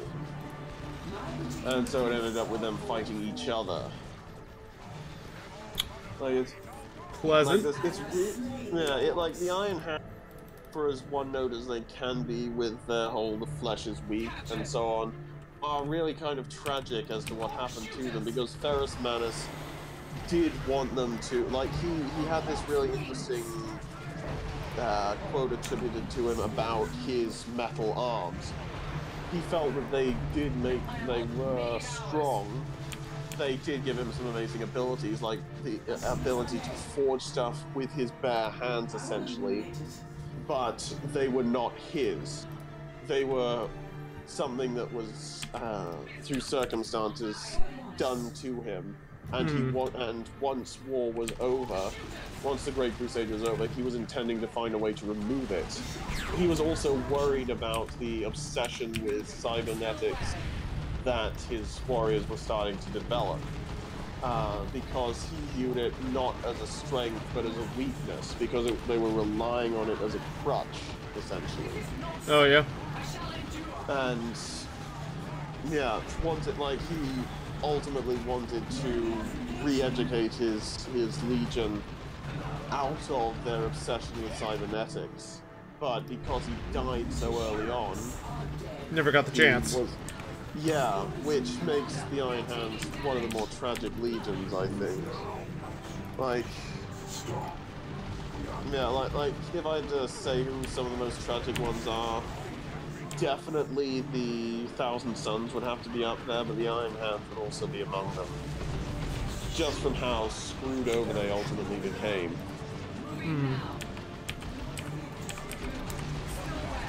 Almost sounds like a super sad addiction story. Yeah. And like one of the interesting things that's observed throughout is it's sort of playing into the trope of how cybernetics eat your soul. The more and more cybernetic augmentations an Iron Hand gets, the less empathetic and more psychopathic they seem to become, because they are able to relate less and less to normal humans, or even less, or even more fleshed Marines. Sounds like they're potentially quite dangerous, actually. Still, they are one of the most relentless of all the Loyalist chapters, and they are like, they specialize in mechanized front head-on assaults. So if you need something like, if you need an enemy line punched through, they're probably one of the best to bring in. And they probably have an advantage against, I think they and the Salamanders would probably do very well against Nurgle forces. The Salamanders, of course, because they can just burn it all. And the Iron Hands, because there's not much flesh to be corrupted. And yes, metal and so on can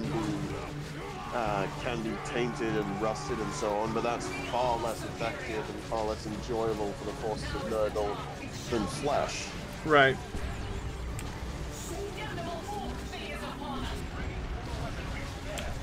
Still, our biggest rivalry is with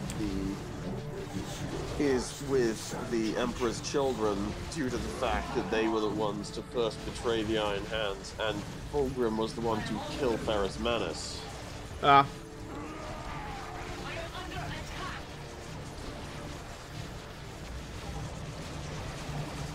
Someone in chat said they're like the death corps of the Space Marines. Yeah, pretty much. They don't care that much about casualties.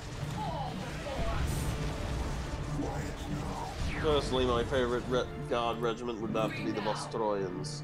I think it was mainly due to like an old 3-issue White Dwarf thing that I saw years ago, which was like a 3-issue battle report going on between forces of Nurgle and Vostroyans. Ultimately, the Vostroyans lost. The forces of Nurgle did suffer some heavy casualties, but ultimately the Lord ascended to demonhood and they won. And like the little lore bits they added to it was pretty cool. If they do make a full monogod Nurgle faction, they really should add plague zombies to them. That was one of the big elements of that story. They had, like, the Nurgle forces had a lot of plague zombies and so on, bolstering their forces and acting as cannon fodder. Well, I know plague zombies are certainly a favorite on tabletop. Well, at least if they have, what's-his-face, Typhon. Typhon has like a shitload of synergy with plague zombies on tabletop. Yeah. I know. Since becoming Herald of name was Typhus. Typhus, that one. Callus Typhon was his name before that. Yeah, okay, gotcha.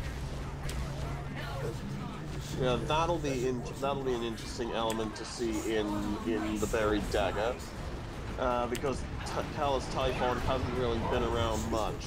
He's like he had a fair bit of a role in Flight of the Eisenstein. He showed up briefly in the short story The Lion, where we see him coming into conflict with some Iron Hand. And then he appears in the prologue of Angels of Caliban, and then there's a short story of him called Exocytosis, which is sort of a follow-up to the epilogue of Angels of Caliban. which is where like Luther and the Fallen fully declare themselves as not loyal to the Imperium.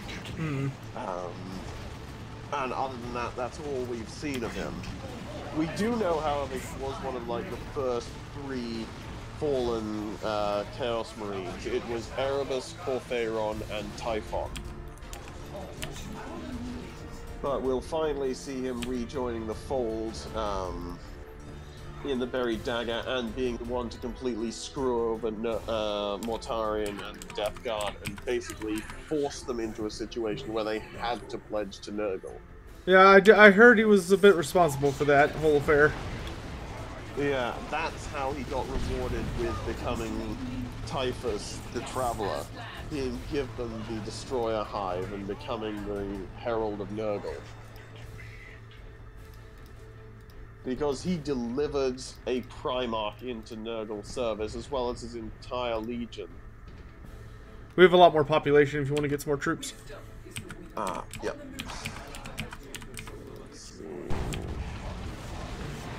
I'll get some Wraith Guard.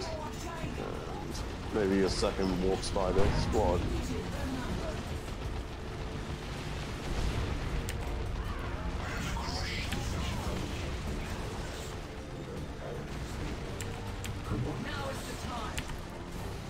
One thing I do really like is how, despite how much of a forgotten gem it's become, for the most part, how Mark of Chaos did essentially become fully canon.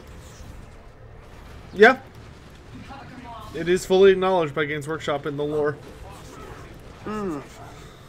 It will always have a special place for me, just like the first Dawn of War, because it was my introduction to Warhammer Fantasy, just like Dawn of War 1 was to 40k.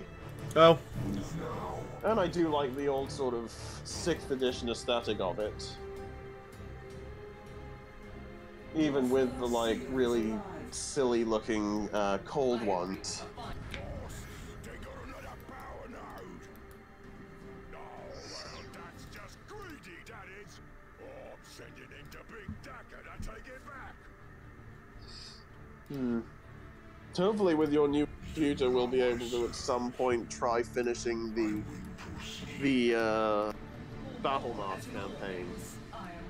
Well, the problem with that is the more updated your computer gets, the more difficult it is to run Battle March.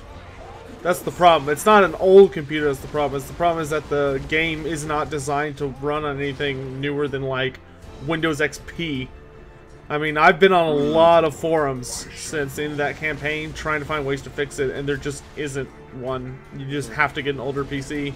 I think the closest thing is that you can kinda sorta get it to work by running an emulator, but yeah, it's one of those things I'd have to fiddle around with. I wish they added to Steam or GOG or something. Yeah, me as well. Yeah, because that would probably be a lot of people who buy it. Yeah. I mean, it's the same situation with that Lord of the Rings game. You know, it's just that Battle for Middle-earth. You know, it's just the license is just lost somewhere. Not physically. It's just whoever owns it is just not interested in re-releasing it because they're dumb and don't like money.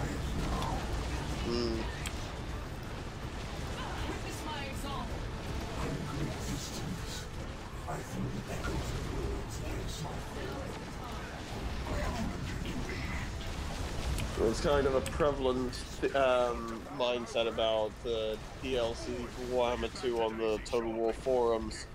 Very cynical about a lot of things. I'm just hoping it'll speed up once Three Kingdoms is finally out. But we'll see. Don't worry about that one. Just head up. Right. Oh, there's another one I'll go over and grab.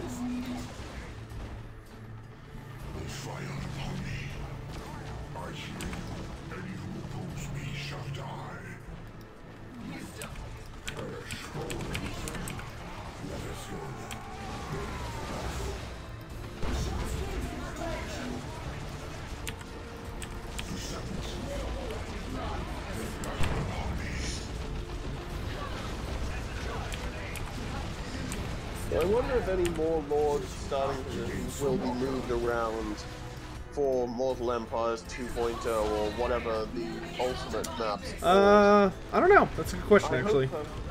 I hope Tretch is moved. Yeah, Tretch is really the only big one I can think of. Most characters seem pretty good where they're at. Yeah, because he, like ignoring the Empire characters and not adding any new ones, I'd want the two outstanding ones are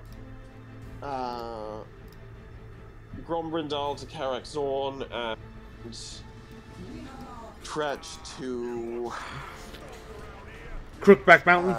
Yeah. That would be a good position, right between the dwarfs and the Chaos dwarfs. Foul. It's okay, Foul. Thanks for the comment. That was funny. Like, he'd be pretty much the only major Skaven force anywhere in the Darklands. Make sure to bait him. We're not going to do any damage otherwise.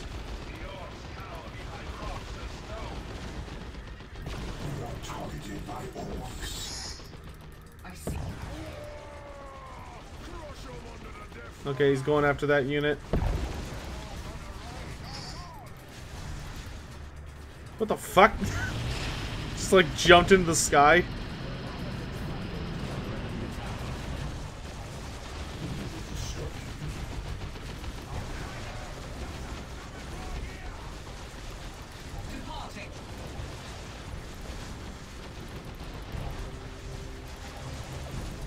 I'm sure they'll have the Feral Lizardmen in Dragon Isle. But where do you think, like, the presence of each previous game faction will be? I don't know if they'll all be there. Make sure to get your unit behind the things. Yep. Otherwise, this is never gonna end. I'll move the Wraith Guard over to near yours. I'll move the oh dear. I'll move the Warp Spiders and Ronan over here.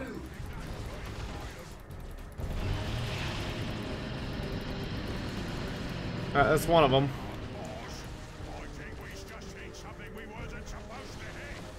Two to go.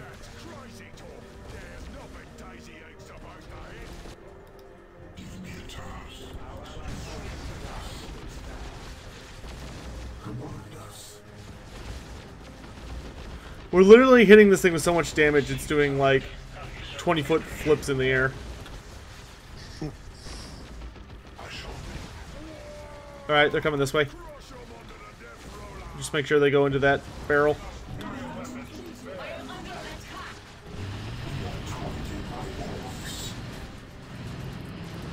Damn, just missed. Nope, you got it. It counted.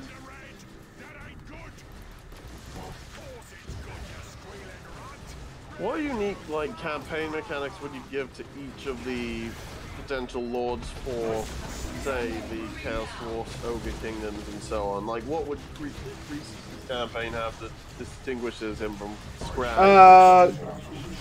The big thing for Grease's is that Grease's should be the king of tax dollars. Move those guys a little to the left. Yep. Alright, let's finish him. And insta-dead. I think the thing for me is that Grease's... The Ogre King, if there's any faction that they need to revolutionize trade on, it's Grease's. Or Ogre Kingdoms. Because that's primarily how they make their money, is by extorting people who want to use their trade routes. Which... I would really like to see that somehow made into a mechanic that would actually make trade interesting and interactable. And Greece should have the ability to bribe. Absolutely, Foul. But that's probably going to be a battle ability, not a campaign ability. Yeah, I'm totally expecting Greece to have an ability where he can just, like, click on you and he's like, I'll pay you money to attack your friends, and your troops are just like, welp! It just starts stabbing people. What about Scrag? Well, Scrag's thing is just ridiculous amounts of magic goodies. So many magic goodies that he's just, like, drowning in it. And gorgeous spam. Yeah, Gorger spam. I would expect him, like, campaign-wise, to have a lot of traits to make getting Gorgers and stuff a lot cheaper. Like, to the infinite degree. Yeah, so you can almost use them as baseline troops like Throg can with trolls. Like, I think it should be viable to make an army almost entirely out of Gorgers with him, just like you can with trolls and Throg. Yeah. Perhaps, but certainly not of humans. We must proceed with utmost caution, then. Warriors, we must be at our finest. I am glad Throg made it in. He's a fun lord. He is. Alright, let's go kill some Eldar. Would have been nice if he wasn't, like, if he was a bit more intelligent than... Yeah, they made him notably dumber than he's supposed to be, unfortunately. Yeah, like, he needn't have been super genius smart like he is in the books, but it would have been nice if he was not, like, if he was speaking more fluently. Yeah. Yeah, a bit more than the, like, Hulk speak he has. Yeah, they made him... He's supposed to be smart, and instead they made him smart for a troll. Yeah. Like, and that would have been fitting for Greasus, because Greasus is smart for an ogre, but he's, like, dumb, but he's, like, human village idiot sort of thing. But Throg, his thing is that he should have been really intelligent. Like, he needn't have been... Yeah, incredibly smart, but he should definitely have been smarter than he was. Maybe that could have even been a campaign where he can, like, outwit people because they completely underestimate him. Maybe, like, giving him an ambush bonus to reflect that or something. I don't know. I wonder if they'll upgrade Norska again for Game 3, giving them, like, monster hunting missions for Ogres, Chaos, Dwarfs, Kislev, and Demons or something. I could see them kind of throwing little nuggets to them. Yeah, maybe adding something for the Tomb Kings and Vampire Coast in as well. They did add in, like, the new, the new, Warhammer 2 races, yeah. upgrade. Let's go this way. In the upgrade one. I want to get that population increase. On my way, then.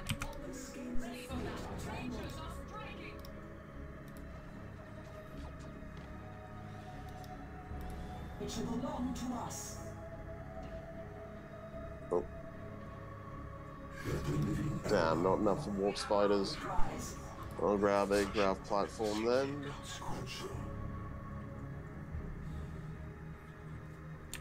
Our kin. For war, as in all things, I am ready. I have no eyes with which to see any men. Allied forces are not far. I agree with my position. Alright, good night, Val. Legendary Lord versus when it's done, man. I don't know. The editor has it, so. If and hopefully when we get Goroth, something which I think would be a really cool little trait for him to have is that it's literally impossible to knock him back. That'd be pretty awesome and reflective of his lore. Like, even if he's charged by Kolak, he shouldn't be able to be moved. Though that might be a bit over the top, but it would be pretty fun to see. A hollow-fielded webway gate nearby. They will undoubtedly call reinforcements. I suggest we disable it quickly.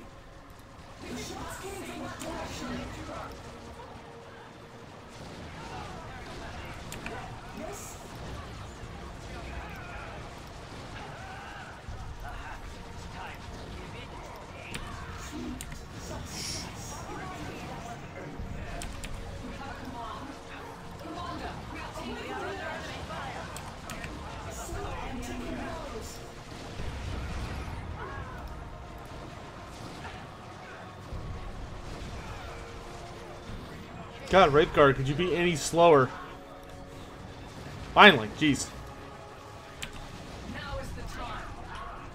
Rangers are striking. Attacking. Particular gifts are called for. Moving. Still well. Now your training is put to the test.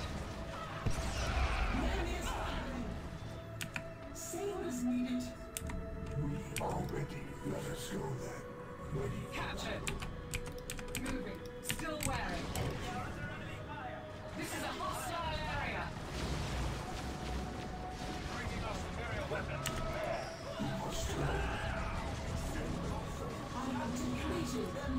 Do you think the groundwork's being laid for adding a few more lords to factions like the Empire and the Wood Elves? I hope so. Uh, Blow up the do gate we- for its stealths again.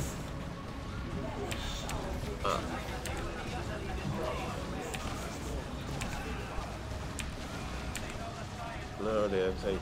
Need to take out this Wraith Lords.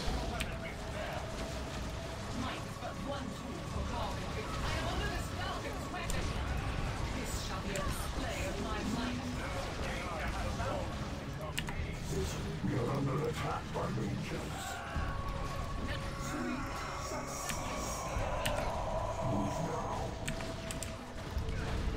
On hawk's wings. Enemy fire. Rangers are striking.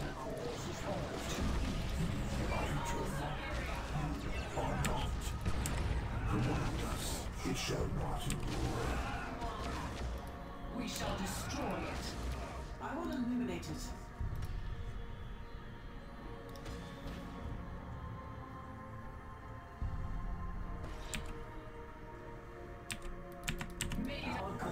I think the characters I definitely want to see added, Neferata's definitely Who's one. playing with me? It's Scion of the Emperor. Or, what do you go by now? Scion of Hatchet?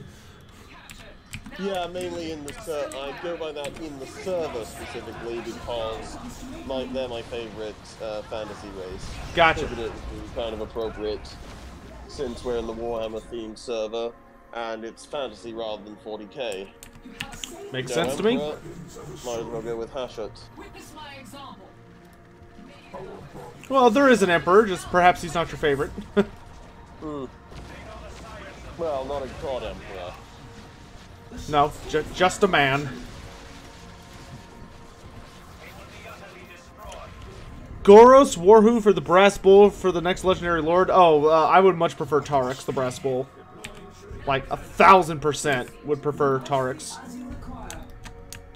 Alright, let's go this. Let's go up so we can grab all these objective thingamajiggers and then head over. Yeah, Goros could be cool, but I'd put him third behind Torox and Moonclaw. Yeah, especially since his Regiment of Renown's already in to, like, represent him. I don't see him being a very likely pick. Yeah. I mean, there are some interesting ones they could go with. Like, I don't think Unroll Fourhorn is at all likely, but I don't know, maybe Slugtongue could be interesting. Oh, Slugtongue would be fucking wild. He was so strong in tabletop. Pity he didn't get a mod. Yeah, he was easy to make though. Like, it was a very easy kit bash to make something like appropriate.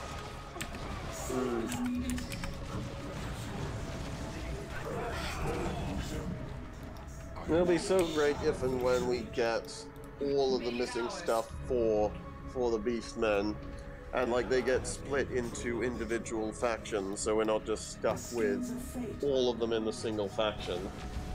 That way you can like play. Yeah, they co-op. definitely need to be their own herds. Yeah. And I probably have the position switched from Morga and Kazrak. Yeah, Morgar starts in the Empire, which is weird, while Kazrak starts in Estalia near Athel-Loren, which is weird. They should definitely be switched, yeah. I guess the rationale is it gives you time to build up a bit before you face your nemesis, but Well, yeah, but like it would make more sense for you to be antagonizing near your nemesis, you know? yeah, It's like those are your hunting grounds. Yeah. I do hope when we see the upgrade for the update for the Beastmen, if and when we get it,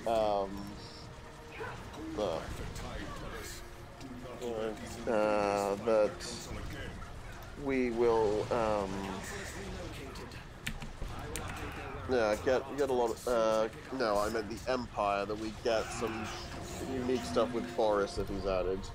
If they can only add 2 lords to them, and I think other than the vampires, it could be justified to have a 5th for the Empire, it should be Horus and Kurt Hellborn. Yeah, that could be good. I'd really like to see Marcus Wolfhard, but that's just me. Yeah, though maybe he'd be more fitting for a Krell-style hero, potentially. I don't know. I don't... CA really doesn't seem to like legendary heroes. Like, they just do not seem to consider that a viable option for character input. Because they have studiously avoided that at every possible opportunity, and I don't think that's going to change. You know?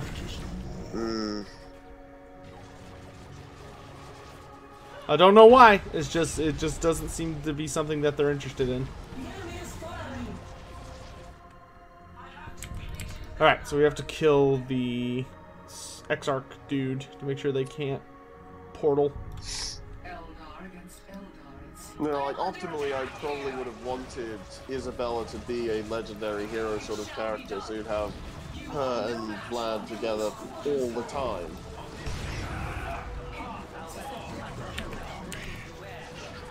I don't know, something similar. Alright, he's dead. Krell.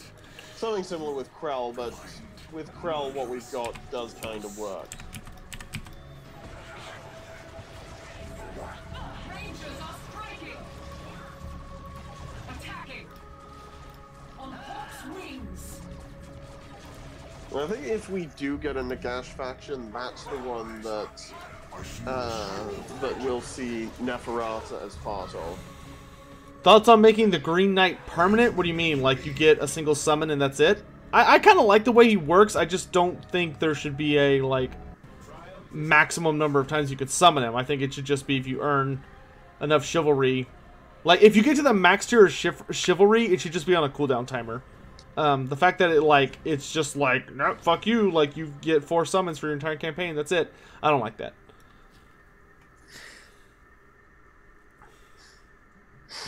You know, maybe they could add similar, like, ideas for a unique right for each of the new lizardmen. If we get Croak, like a summon Croak to be able to just nuke with his magic, with his special spell for Gorok in Itza, and maybe summon Nakai Green Knight style for 10 and 1. That could be cool, yeah.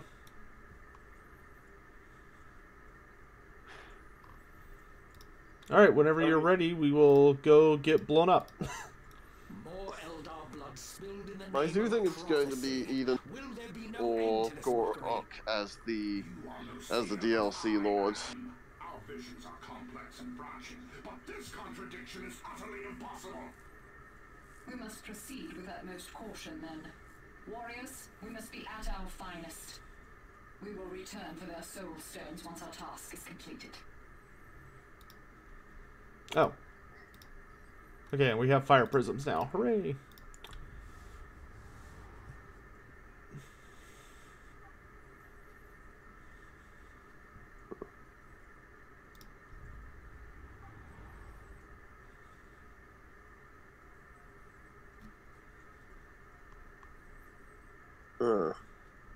Don't bug out. You were doing so good. Yep, there we go. More Eldar blood spilled in the name.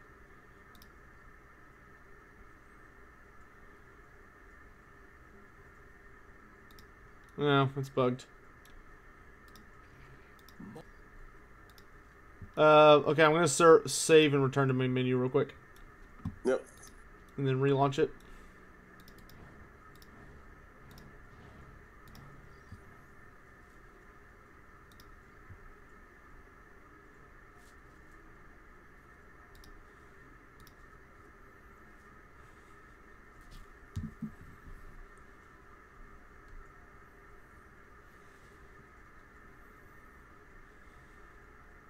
Alright, I sent you an invite. Alright. There we go. Accepted. If we do get Gorok, how big should he be? Should he be like the size that Throg is? No, he's not that big. He's much larger than a regular Saurus, but he's not like... He's not trolls. He's between a Saurus and a troll. Alright, so like... Same size as like a Croxagore, basically. Yeah, probably in that ballpark, though probably not... The Croxagores in Total War are really weird, size-wise, compared to their tabletop iterations. The tabletop ones are bigger. Yeah, they look more squat and broad. Yeah, At least they... the Total War ones are a very different design, so I could see Gorok being roughly their size, though his musculature would be very different. More Eldar blood. At least they do look more unique in Total War. They were pretty much just giant Saurus from the art. Personally, I'm not a fan of the Total War version. I think in video games, I think the Blood Bowl 2 Croxagore is the best one right now. I don't like the fact that they literally look like gators that just stood up. No, it seems like it's bugged out a little for me when I accepted the invite. I've got like the chat thing and the mouse, but the rest is all black.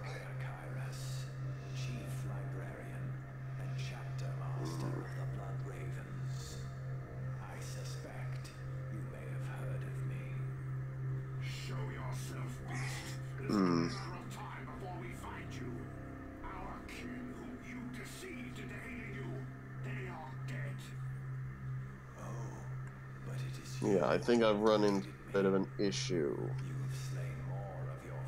What do you mean? Like, I accepted the invite.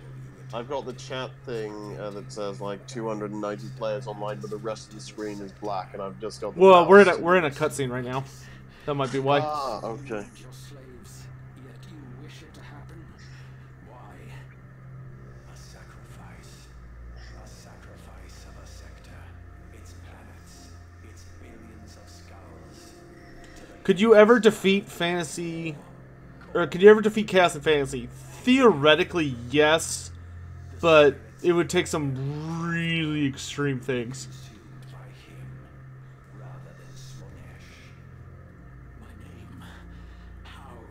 Basically something like sealing up the Chaos Warp Rift up in the north. Though apparently there's one in the south as well.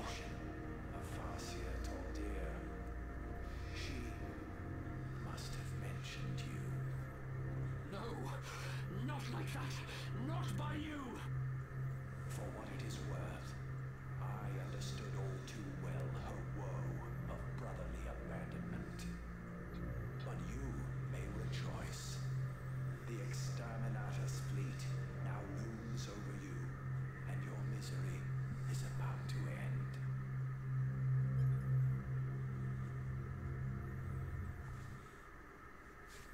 Skip!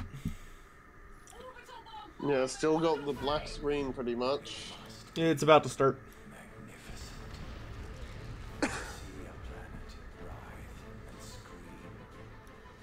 Oh, yep, doesn't have you in here. It is bugging out all kinds of crazy. I'll just blitz through this one real quick. This mission's super short anyway. Well, I'll try exiting and rebooting. Yeah, reboot. Okay. There we go.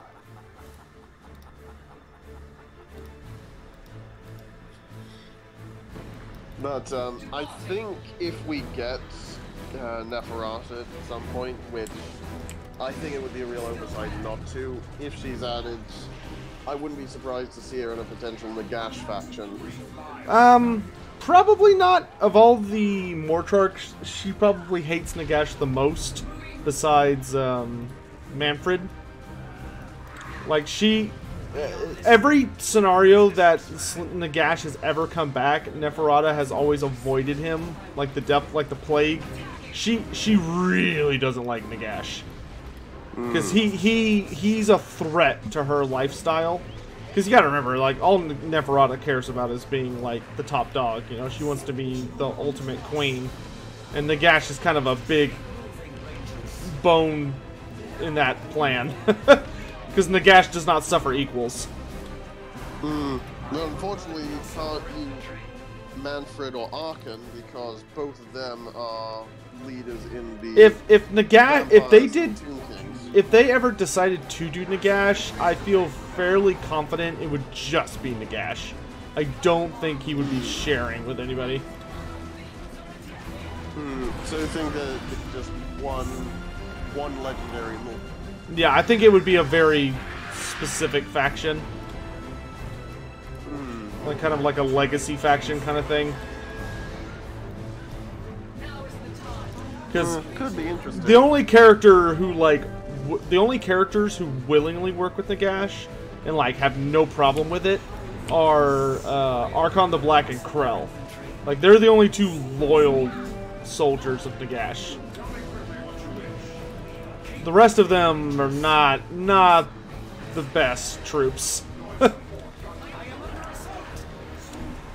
I mean, they usually join up with Nagash because they don't have a choice. You know, it's like if Nagash comes out, you're undead. You're either with him or you're extinct. There are no alternatives. Especially in times Nagash.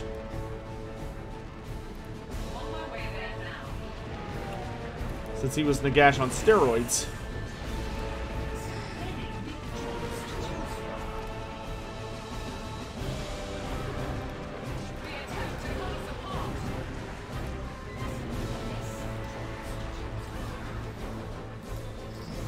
I guess it all depends how far they decide to go with the potential end of the world chaos theme. And I think they did do a bit of teasing of Nagash at the end of the Tomb Kings campaign, particularly with Arkan. Well, Archon's the end of the Tomb Kings campaign had a lot more to do with well, Archon's campaign is the one that doesn't have Nagash. That one's all about Nakari. The other three characters, all of theirs are about Nagash. And Nagash also shows up heavily in Times Nagash. Basically shows up very heavily in Solostra Deerfan's epilogue and Luther Harkin's epilogue. I can't remember if he's in Noctilus's epilogue or not, but I know he's in Deerfan's and Luther Harkin's. Harkin's is the most damning because Harkin literally gets recruited as a Morchark.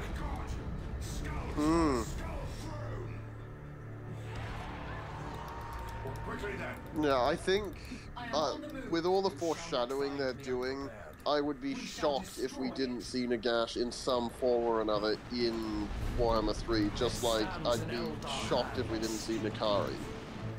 You wouldn't do this much teasing and foreshadowing if it's going to amount to nothing. Well, it depends on how you look at it. Like, from my perspective, it wouldn't surprise me that much, but I also see Nagash more as a god and less as a character. So to put him in the game, to me, would be like putting Sigmar or Slanesh or Khorne or one of those guys in the game, which doesn't seem correct. You know what I mean? I could see them powering him down, like not turbo steroids anytime to Nagash, but like how he was, like he gets brought back somehow, but to a similar level as he was when he fought Sigmar or when he was first killed by the last living Tomb King with Fellblade. Yeah, and we'll see. I mean, they're gonna do something with him, whether it's as a... I don't know if they're gonna have it where he makes kind of more of like a horned rat cameo, where like he shows up in your ending cinematic and is super cool and awesome, but he doesn't actually do anything. Or if it's going to be more along the lines of, like him actually being like a playable faction/character. It just depends. Because he's such an awkward character, too, because so many parts of his body are, like, important aspects of other factions. You know, like, you have the Regiment of Renown for the Vampire Counts, oh gosh, what is it called? The Mortis Engine one. The Claw of Nagash. Yeah, the Claw of Nagash. That's literally one of Nagash's hands. His one hand that survived his true death. Then you have his crown, which is, of course, like is basically like Sauron's ring. It's so important to Nagash, and that thing's freaking being worn by Azhag. And his staff that often his dogs. Yeah. So I mean, his stuff, and then he needs all 9 of his books. And his books are scattered all over the place. Like, obviously they're important to the Tomb King's campaign, but like, Helman Gorst has one of the books of Nagash, according to his storyline, even though they don't address that in the Tomb King storyline, which annoys me to no end, but here we are.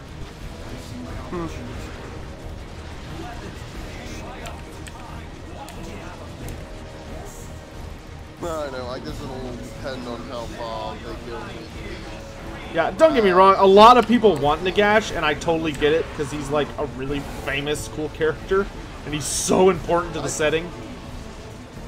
I think another reason to have him is that, like, if the big end of the world theme for, like, the standalone campaign for Warhammer 3 is like Chaos wanting to destroy the world, it would be interesting to have the other big force who wants to conquer the world.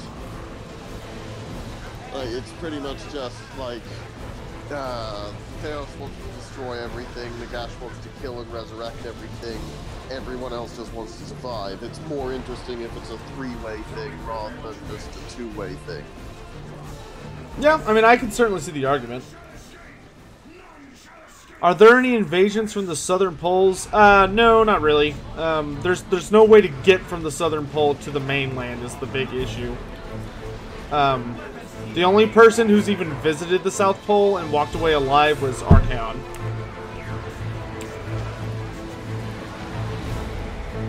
And, yeah, and for good reason. That place is super freaking dangerous.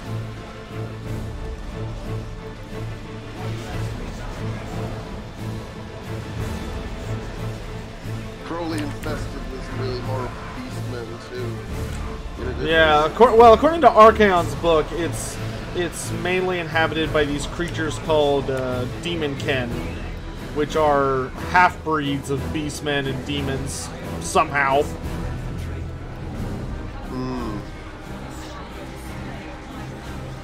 Don't ask me how, it's just what the book says. I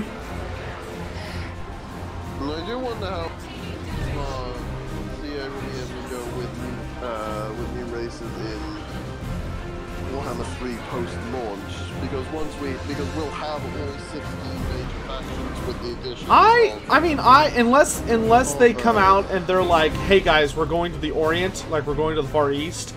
That is the only race I could see making a good race pack, is going to the Oriental factions. Cathay would be the best because they got the most information out of. Well, yeah, that's what I mean. Like, but honestly, I would rather just get more Lord packs, personally. Like, I just want them to expand the races that everybody knows and loves to be as massive as possible. Yeah. I'd be happy. I'd be happy if we only got a Nagash faction and a Cathay faction, and then just work on fleshing everything else out, because, quite frankly, they'd have to just write, they'd have to just come up with stuff on their own to do something for Ind or Nippon or other stuff, beyond simply being Fantasy India or Fantasy Japan. I'm sure they would, Games Workshop or CA would be more than capable of pulling that off. Alright, let's try inviting you again. Alright. Where are you? There you are. Invite sent. And play.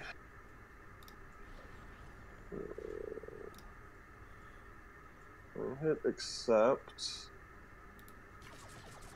Connecting.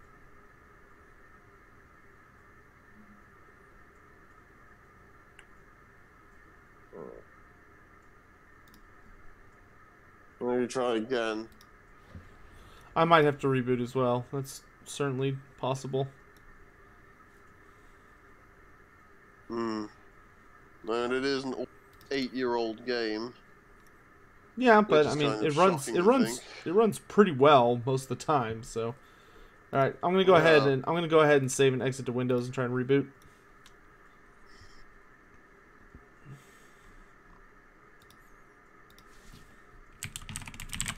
Actually, you know what? Let's go ahead and call it here. We'll finish it tomorrow. Sound okay? Yeah, I think it's a good part, getting to the Judgment of Carrion and being pretty much in the final stretch now. Yeah, that'll be easy. So we'll do the 2 Judgment of Carrion missions, and then we'll do the optional mission to get the Super Soldier, and then we'll do the 2 final missions, and we'll be good. All right, man. Well, thanks for joining me today. We will wrap this up tomorrow, and for the rest of you guys, I hope you all have a good night. I'm going to be going to bed here in a little bit, but I got to go take care of some stuff. So thank you all for watching. We will be back tomorrow. Thanks, guys. Bye. Yep, sounds good.